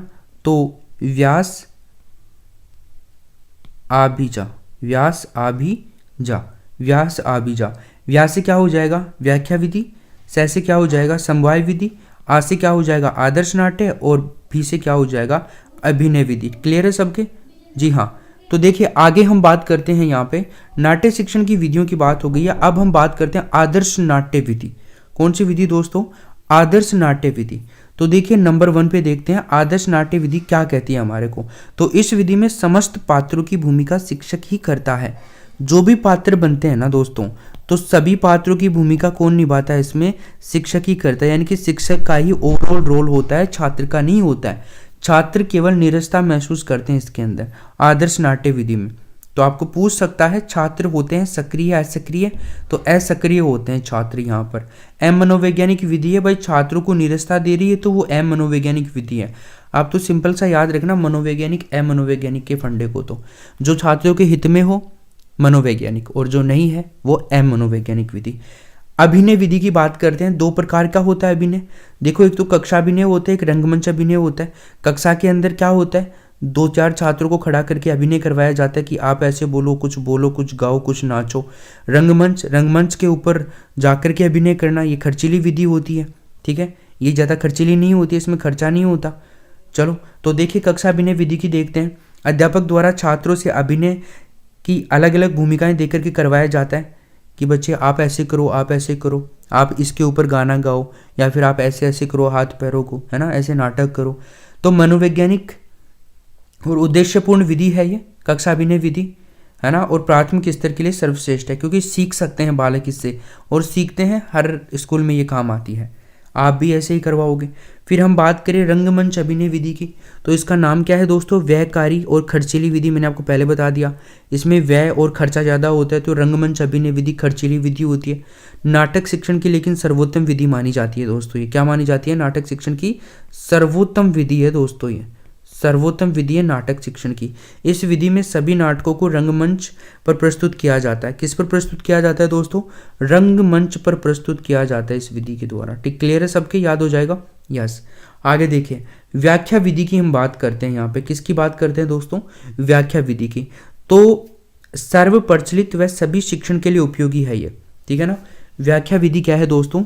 सबसे ज़्यादा प्रचलित है और सभी शिक्षणों में उपयोगी है, उच्च स्तर के लिए उपयोगी है ये। मनोवैज्ञानिक विधि है ये, ठीक है। उच्च स्तर के लिए उपयोगी है व्याख्या विधि, क्योंकि निम्न स्तर के लिए व्याख्या विधि उपयोगी नहीं है, बच्चे नहीं सीख पाएंगे व्याख्या से, वो तो अभिनय वगैरह करके सीख पाएंगे, अपने हिसाब से सीख पाएंगे। मनोवैज्ञानिक विधि है, पहले भी देख लिया हमने व्याख्या विधि के बारे में, मनोवैज्ञानिक विधि है। अब देखो हम बात करते हैं चौथे नंबर पर समवाय विधि की। किसकी बात करते हैं? समवाय विधि की बात करते हैं दोस्तों। तो इसका जो अन्य नाम है ना वो क्या है? प्रयोग विधि और संयुक्त विधि। दो नाम है इसके, कौन कौन से? एक तो प्रयोग विधि है और एक संयुक्त विधि है। किसके? समवाय विधि के। देखो इस विधि में सबसे पहले आदर्श वाचन और फिर कक्षा अभिनय व बाद में व्याख्या की जाती है दोस्तों। इस विधि में क्या होता है? सबसे पहले आदर्श वाचन करवाया जाता है और फिर कक्षा अभिनय और फिर उसके बाद में व्याख्या। तो व्याख्या तीसरे नंबर पर आती है। पहले नंबर पर आदर्श वाचन, दूसरे नंबर पर कक्षा अभिनय और तीसरे नंबर पर आपके व्याख्या। नाटक शिक्षण की सर्वश्रेष्ठ विधि मानी जाती है कौन सी? समवाय विधि। अगर आपको पूछे कि नाटक शिक्षण की सर्वश्रेष्ठ विधि कौन सी है तो क्या बताओगे? समवाय विधि बताओगे आप लोग, ठीक है ना? क्या बताओगे? समवाय विधि बताओगे। दोस्तों अब आगे आता है आपका अनुवाद शिक्षण। ऐसे दोस्तों सारे वीडियोज मिलेंगे आपको। NCERT की जो बुक्स हैं, NCERT बेस्ड जो बुक हैं सारी, उनके नोट्स तैयार हो चुके हैं इसी प्रकार के दोस्तों। उनके आपको 6th क्लास की, 7th क्लास की, 8th क्लास की, 9th क्लास की और 10th क्लास की, इन सभी क्लासेज की एक एक बुक के एक एक वीडियो जाएंगे दोस्तों। जैसे 6th क्लास में 3 बुक हैं, 3 बुकों के 3 वीडियो। 7th क्लास में जितनी बुक है उनके वीडियो आएंगे, 8th में, 9th में, 10th में, ठीक है ना? तो दोस्तों आपका सिलेक्शन कोई नहीं रोक सकता है अगर आप ये वीडियो देखेंगे आने वाले। इसके अलावा मान एजुकेशन पर आपके लिए जो डाला हुआ है मटेरियल, उसको आप फॉलो करते हैं, उसको बाय करते हैं तो जी हाँ, मान एजुकेशन अपना मोबाइल ऐप है, उसको आप जरूर डाउनलोड कर लेना। अनुवाद शिक्षण की बात करते हैं। अनुवाद शिक्षण का उद्देश्य क्या है दोस्तों? द्विभाषा ज्ञानम, यानी कि 2 भाषाओं का ज्ञान। देखो कोई अनुवाद करते हैं हम इंग्लिश से, कोई अगर आपको अनुवाद करना है किसमें दोस्तों? हिंदी के अंदर, तो इंग्लिश का अनुवाद हिंदी में कौन कर पाएगा? जिसको इंग्लिश आती है। और अनुवाद कर रहा है तो इसका मतलब उसको वो लैंग्वेज भी आती है जिसमें अनुवाद कर रहा है। तो 2 भाषाओं का ज्ञान कौन सी विधि देती है? द्विभाषा ज्ञानम अनुवाद विधि। क्लियर है? देखो अनुवाद विधि के प्रकार 3 है। कौन कौन से? अक्षरानुवाद, छायानुवाद, इसको भावानुवाद भी बोलते हैं, और तथ्यानुवाद, इसको सर्वश्रेष्ठ प्रकार माना गया है। किसका? अनुवाद शिक्षण का सबसे अच्छा प्रकार कौन सा है? बेस्ट तथ्यानुवाद, तथ्यों की अनुवाद करता है जो। इसके बारे में देखते हैं। देखिए ये तो हो गए प्रकार। इसके प्रकारों को आपको डायरेक्टली याद करना है, अक्षरानुवाद, छायानुवाद और तथ्यानुवाद। अब देखिए अनुवाद शिक्षण की विधियों के बारे में बात करते हैं। किसके बारे में बात करते हैं दोस्तों? अनुवाद जो शिक्षण है इसकी विधियों के बारे में बात करते हैं। अनुवाद शिक्षण की विधियां देखिए तो दोस्तों अनुवाद शिक्षण की जो विधियां हैं, एक तो है पुस्तक विधि, द्विभाषा विधि, तुलना विधि, अनुकरण विधि बोलते हैं इसको, और एक मातृभाषा विधि। ठीक है। अनुवाद शिक्षण की कौन कौन सी विधियां हैं दोस्तों? एक तो पुस्तक विधि, भाई पुस्तकों का अनुवाद होता है। द्विभाषा विधि, जहां पर 2 भाषाओं का ज्ञान होगा वहां पर भी। एक तुलना विधि, तुलना विधि को अनुकरण विधि कह सकते हो, और मातृभाषा विधि। ये 4 विधियां हैं अनुवाद शिक्षण की विधियां। अनुवाद को समझाने के लिए 4 विधियों को डेवलप किया गया है। पुस्तक, द्विभाषा, तुलना, अनुकरण कह सकते हैं, और मातृभाषा विधि। अनुवाद मातृभाषा में भी किया जाता है ताकि बच्चा अच्छे से सीख पाए, इसलिए मातृभाषा विधि भी डेवलप करी गई। तुलना करके 2 चीज़ों के बीच में अनुवाद करा जाए, 2 भाषाओं के बीच में अनुवाद करा जाए, और पुस्तक के अंदर जो लिखा हुआ उसका अनुवाद करा जाए। क्लियर है सबके? चलो आगे देखिए। अब हम बात करते हैं पुस्तक विधि की। तो दोस्तों नंबर 1 पे जो आती है अपनी, वो आती है पुस्तक विधि। अब देखो पुस्तक विधि की सहायता से मातृभाषा को अन्य भाषा में परिवर्तित किया जा सकता है। किसकी सहायता से दोस्तों? पुस्तक विधि जो है अनुवाद शिक्षण का ही है विधि। तो पुस्तक विधि, पुस्तक की सहायता से, कोई भी बुक है उसकी सहायता से मातृभाषा को अन्य भाषा में परिवर्तित कर सकते हैं हम, अगर हमारे को पुस्तक का ज्ञान है तो। भाई आपकी जो मातृभाषा है ना, जैसे मेरी मातृभाषा कहीं है ढूंढाड़ी, ढूंढाड़ी मेरी मातृभाषा है। तो दोस्तों अब मेरी मातृभाषा क्या है? ढूंढाड़ी। ऐसे मैंने बोला, 2 भाषाओं में बोल दिया। मेरे को मेरी मातृभाषा आती है, मेरे को किताब का नॉलेज है, मेरे को हिंदी का नॉलेज है। भाई बुकों में हिंदी आती है तो हिंदी का मुझे नॉलेज है, हिंदी भाषा का, इसलिए मैं उसको कन्वर्ट कर दिया। तो मातृभाषा को अन्य भाषाओं में कन्वर्ट किया जा सकता है। ये सरल से कठिन की ओर होती है। भाई सरल से कठिन की ओर, सरल से कठिन की ओर कैसे? आपकी जो मातृभाषा है वो आपको ऑलरेडी आती है तो वो सरल होगी, और जो आप कन्वर्ट करने वाले हो दूसरी किताबी लैंग्वेज में तो वो तो थोड़ी कठिन होगी ना हमारे लिए। बिल्कुल होगी। देखो जो पढ़े लिखे लोग नहीं है ना, वो आपको जो भाषा है कई लोग कन्वर्ट नहीं कर पाते हैं किताबी लैंग्वेज में। आप खुद करके बता दो मेरे को चाइनीज़ में इसको, नहीं कर पाओगे। इंग्लिश में कर दोगे, हिंदी में कर दोगे, लेकिन चाइनीज़ में नहीं करोगे, फ्रेंच में नहीं करोगे, क्योंकि आपने वो पढ़ी नहीं है। जापानी में नहीं करोगे। नेक्स्ट देखें, द्विभाषा विधि की बात करते हैं। 2 नंबर पर क्या थी? द्विभाषा विधि। तो अनुवाद शिक्षण की सर्वश्रेष्ठ विधि है दोस्तों, ये कौन सी? द्विभाषा विधि। याद रखिएगा, अनुवाद शिक्षण की सर्वश्रेष्ठ विधि कौन सी है? द्विभाषा विधि।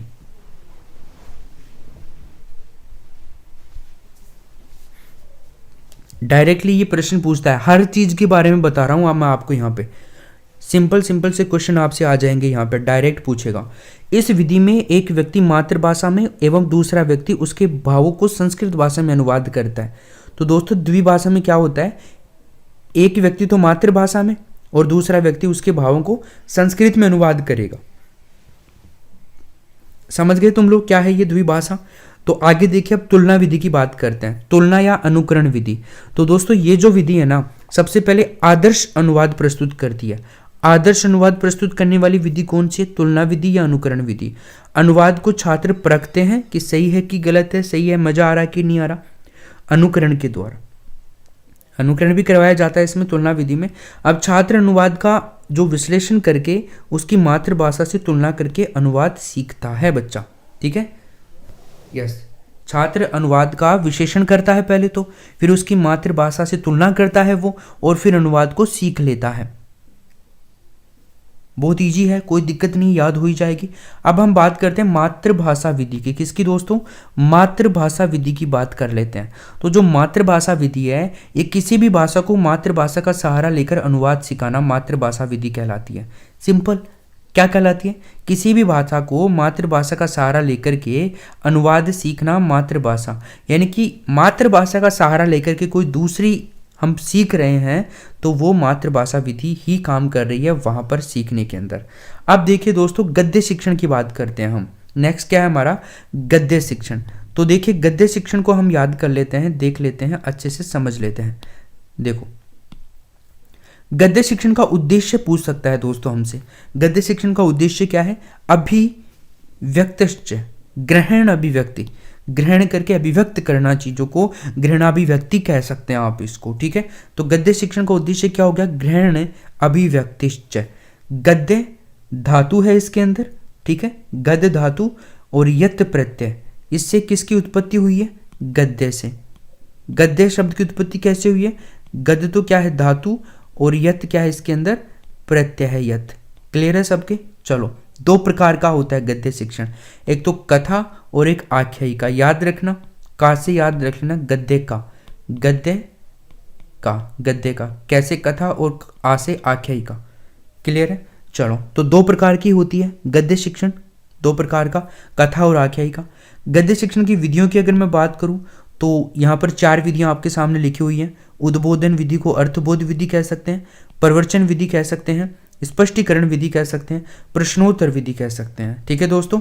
तो उद्बोधन जो विधि है ये अर्थबोध विधि भी कहलाती है। गद्य शिक्षण की विधियां हैं ये, प्रवचन विधि है, स्पष्टीकरण विधि है, और प्रश्नोत्तर विधि है। ये 4 प्रकार है, इसके याद रखिएगा, बहुत इंपॉर्टेंट है। क्लियर है सबके?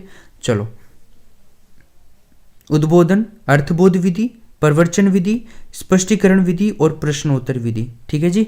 आगे देखो, उद्बोधन विधि जो है आपकी, इसके बारे में बात करते हैं। अर्थबोध विधि भी कहलाती है। तो देखिए, गद्य शिक्षण की सर्वोत्तम विधि मानी जाती है। तो दोस्तों आपको याद रखना है, गद्य शिक्षण की सर्वोत्तम विधि कौन सी है?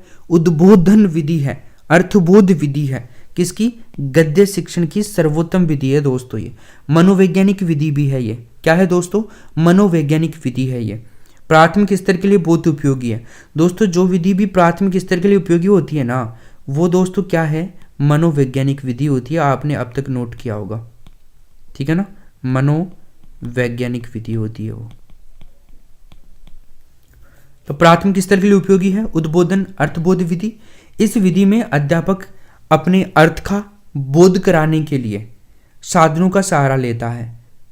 ओके, कोई भी साधन यूज में ले सकता है ताकि बच्चों को अर्थ समझ में आ जाए। चलो अगली जो है अपनी वो है प्रवचन विधि। तो दोस्तों प्रवचन विधि की बात करें हम तो इसका अन्य नाम है कथन विधि। कई बार बोलते हैं ना कि यार क्या प्रवचन दे रहा है, ठीक से बात करना, मुद्दे पर आना, तो वो वाली बात है प्रवचन विधि, कथन विधि। तो प्रवचन विधि के अंदर कुछ प्रविधियां हैं, इनके बारे में देख लेते हैं। इसकी अनुवाद विधि है, शब्दकोश विधि है, टीका विधि है, इसके अलावा परिभाषा विधि है। ये 4 हैं, एक एक को देख लेते हैं। अनुवाद विधि में क्या होता है, यहाँ पे प्राथमिक स्तर के लिए उपयोगी है ये अनुवाद विधि। ठीक है, संस्कृत भाषा का सरल भाषा में अनुवाद करना, उनकी मातृभाषा में करना या फिर हिंदी भाषा में करना, जो भी सीख पाते हैं। संस्कृत जिसको इंग्लिश आती है तो संस्कृत से इंग्लिश में अनुवाद करना। तो अनुवाद विधि प्राथमिक स्तर के लिए सर्वोत्तम है और संस्कृत भाषा का सरल भाषा में अनुवाद करती है। शब्दकोश विधि की अगर बात करें तो उच्च स्तर के लिए उपयोगी होती है ये। भाई शब्दकोश हम आगे की कक्षाओं में जाकर के ही याद करते हैं डिक्शनरी वगैरह से, ताकि हमें कोई भी लैंग्वेज है वो सीख जाएं। अब इंग्लिश लैंग्वेज आपको कैसे आएगी, जब आपका शब्दकोश अच्छा होगा इंग्लिश का तब। पर्याय शब्दों द्वारा शब्दकोश का ज्ञान दिया जाता है। पर्याय शब्द, जैसे कोई भी शब्द मान लीजिए वो उस लैंग्वेज में लिखा हुआ है, संस्कृत में लिखा हुआ है, तो उसका एक पर्यायवाची हम उसकी लैंग्वेज में बताएंगे जिस लैंग्वेज को बच्चा जानता है। तो ऐसे ज्ञान दिया जाता है।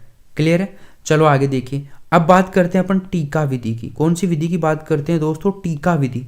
टीका विधि प्राचीनतम विधि है, इसके बारे में ज़्यादा कुछ नहीं है।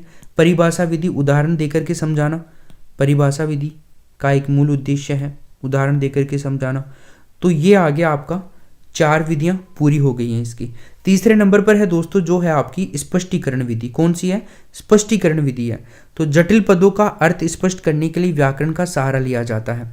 जो जटिल शब्द होते हैं, है ना, उनका अर्थ देखने के लिए किसका सहारा लेते हैं दोस्तों, व्याकरण का सहारा लेते हैं। इसकी कुछ प्रविधियां हैं, जैसे उसकी थी वैसे इसकी भी 4 हैं।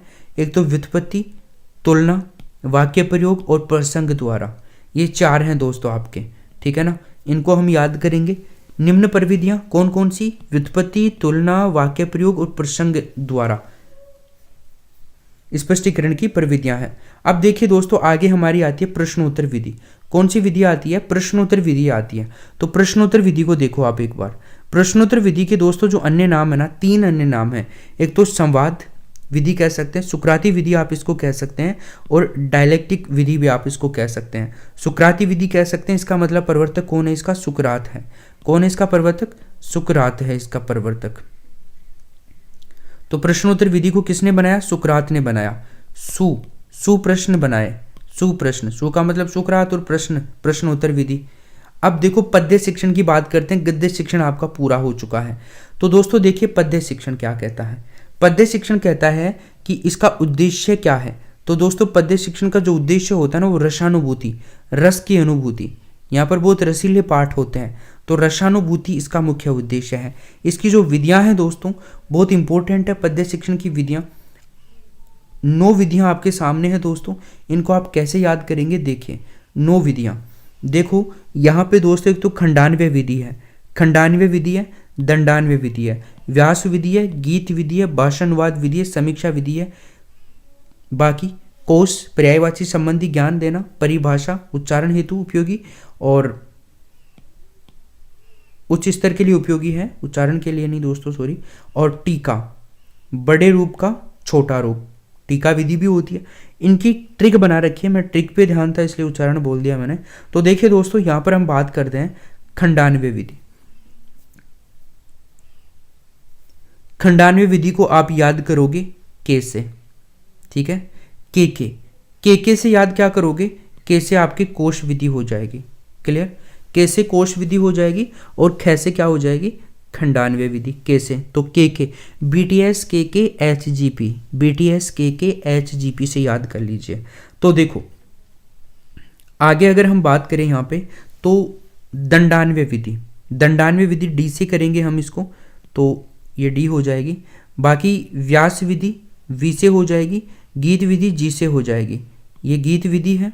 इसके अलावा भाषा अनुवाद विधि, भाषा अनुवाद विधि को बी से कर लीजिए, समीक्षा विधि को आप एस से कर लीजिए, और जो आपके पी है पी को आप परिभाषा कर लीजिए, टी है टी को आप टीका कर लीजिए, ठीक है ना। और ये आप ऐसे याद कर लीजिएगा, दंड और व्यास। तो इनको आप याद करोगे, ये विधियां हैं। देखो दोस्तों, ये हार्ड तो ज़रूर है, बोरिंग भी है, मैं ऐसे नहीं कह रहा, लेकिन देखो हमें 30 नंबर लाने हैं किसी भी हालत में। 15 नंबर का ये आपका पेडागोजी वाला पोर्शन आता है, तो थोड़ी मेहनत तो करनी पड़ेगी। बट जो मटेरियल आपके सामने है ना दोस्तों, इससे बाहर नहीं आने वाला है कुछ भी, ध्यान रखना। इनको रट देना जो चीज़ें आपके सामने लिखी हुई हैं, बस प्रश्न को समझ करके उत्तर दे देना। किसी भी हालत में इस वीडियो को आपको एक बार वापस से ज़रूर देखना है कंप्लीट होने के बाद में। तो ये सारी विधियां हैं पद्य शिक्षण की, ठीक है। अब देखो इनको एक एक करके पढ़ते हैं अपन। खंडान्वय विधि, देखो पद्य शिक्षण की सर्वश्रेष्ठ विधि मानी जाती है। कौन सी मानी जाती है पद्य शिक्षण की सर्वश्रेष्ठ विधि? खंडान्वय विधि पद्य शिक्षण की सर्वश्रेष्ठ विधि मानी जाती है, ध्यान रखिएगा। सामूहिक शिक्षण विधि भी कहा जाता है इसको। खंडान्वय विधि समूह के अंदर शिक्षण देने में काम आती है खंडान्वय विधि, बहुत सारे बच्चों को इकट्ठा करके, बहुत सारी कक्षाओं को इकट्ठा करके। इस विधि में क्या होता है, प्रश्न व्याकरण पर आधारित ना होकर के श्लोक या पद्य के मूल भाव पर आधारित होते हैं। भाई प्रश्नों को व्याकरण पर डिपेंड नहीं किया गया है यहाँ पर प्रश्नों को बनाया जाता है पद्य के मूल भाव को ध्यान में रख करके। क्लियर है? श्लोकों को ध्यान में रख करके, ये खंडान्वय विधि है। दंडान्वय विधि क्या है? इस विधि में प्रश्न श्लोक या पद्य से व्याकरण संबंधी प्रश्न पूछे जाते हैं। बात वही है, प्रश्न कैसे पूछे जाते हैं? श्लोक से, पद्य से और व्याकरण संबंधी सारे इंक्लूड हो जाएंगे इसमें दंडान्वय विधि में, है ना। तो जब किसी को श्लोक नहीं आता है ना दोस्तों, है ना, जब हम पहले कक्षा में पढ़ते थे, छोटी कक्षाओं में 10th क्लास में संस्कृत चला करती थी, तो दोस्तों श्लोक नहीं आते थे तो दंड मिलता था हमारे को, है ना। व्याकरण के प्रश्न पूछते थे तो दंड मिलता था हमारे को। पद्य शिक्षण नहीं आता तो दंड मिलता था। तो इसको आप ऐसे याद कर सकते हैं। व्याकरण का स्थान प्रधान होता है, ये खैर इतनी इंपॉर्टेंट बात नहीं है। व्यास विधि, इसका अन्य नाम याद रखना है भाष्य विधि। भाष्य विधि देखो, व्यास में भी 2.5 अक्षर प्रेम के और भाष्य में भी 2.5 अक्षर प्रेम के, ठीक है। तो देखो, शिक्षक कथावाचक की तरह श्लोक का अर्थ स्पष्ट करता है। व्यास विधि में क्या होता है, जो टीचर होता है वो कथावाचक की तरह, जैसे कथा कहने वाला होता है ना, उस तरह से श्लोक का अर्थ बताता है एक कथा के रूप में। गीत विधि में क्या होता है, गीतों के माध्यम से पढ़ाना, गीत गा गा करके पढ़ाना है। आयो रे। चलो साहब आगे देखें। भाषा अनुवाद विधि, तो भाषा अनुवाद विधि को अगर हम बात करें तो इस विधि में अध्यापक श्लोक का मातृभाषा में अनुवाद करता है। तो भाषा अनुवाद विधि, देखो भाषा अनुवाद विधि में तो मातृभाषा आएगी, यहाँ पर भी मातृभाषा आ रही है। तो इसमें क्या होता है, जो टीचर होता है वो श्लोक का मातृभाषा में अनुवाद करेगा। मातृभाषा में ही क्यों करेगा? क्योंकि बच्चा जल्दी सीख पाएगा उससे, इसलिए करेगा, ठीक है। आगे देखिए, समीक्षा विधि की बात करते हैं। तो दोस्तों इस विधि में छंद, अलंकार, भाव और विचार इत्यादि का विस्तार करते हुए श्लोक की समीक्षा करता है, ठीक है। इस विधि में छंद, अलंकार, भाव, विचार इत्यादि का विस्तार करते हुए क्या करता है दोस्तों, श्लोक की समीक्षा की जाती है। समीक्षा विधि है तो समीक्षा करेगी छंद, अलंकार, भाव सबकी। आगे देखिए, अगला जो है दोस्तों अपना यहाँ पर, तो देखिए अब आगे वैसे है नहीं कुछ, ये आपके कंप्लीट संस्कृत जो शिक्षण विधियां हैं उनका ये कंप्लीट वीडियो कंप्लीट हो गया है। मुझे उम्मीद है आप लोग थोड़ा बहुत सपोर्ट दिखाओगे, हम भी आपके लिए मेहनत करते हैं, आप भी थोड़ा सा अपना प्यार दिखा दीजिए। नंबर मैंने आपको सबको दे दिया है, एक बार फिर से नोट कर लीजिए। जो भी मटेरियल है वो आप यहाँ से ज़रूर लीजिए, मान एजुकेशन मोबाइल ऐप से, आपको बहुत मज़ा आने वाला है। यहाँ पे कंप्लीट संस्कृत का कोर्स भी मिल जाएगा आपको बहुत ही कम प्राइस में, 9929996527। प्लीज़ इस वीडियो को आप लोग लाइक और शेयर अपने दोस्तों को ज़रूर करोगे। चैनल को सब्सक्राइब किए बिना मत जाना, नीचे लाल कलर में सब्सक्राइब लिखा हुआ होगा। अगर आप इस वीडियो को डाउनलोड करके पढ़ रहे हैं तो दोस्तों मान एजुकेशन सर्च कीजिए यूट्यूब पर और अपना सपोर्ट ज़रूर दिखाइए। डेली हमारी यहाँ पर लाइव क्लासेज भी होती हैं, हिंदी की रात को 9 बजे होती है फ़िलहाल के लिए, एक दिन में होती है 1 बजे, सुबह 5:30 बजे CDP की क्लास होती है, इसमें भी आप लोग लाइव आ सकते हैं। तो बहुत सारी क्लासेज हम यहाँ पर रखते हैं आपके लिए, इम्पोर्टेंट है सब कुछ। और मान एजुकेशन का मोबाइल ऐप ज़रूर आपके मोबाइल में डाउनलोड होना चाहिए दोस्तों, ज़रूर से डाउनलोड कर लीजिए और वहाँ पे चेकआउट कीजिए, बहुत सारी चीज़ें आपको वहाँ पर देखने को मिलेंगी। ज़्यादा से ज़्यादा शेयर कीजिए वीडियो को, अपने दोस्तों को बताइए और चैनल को सब्सक्राइब कीजिए। Thank you so much.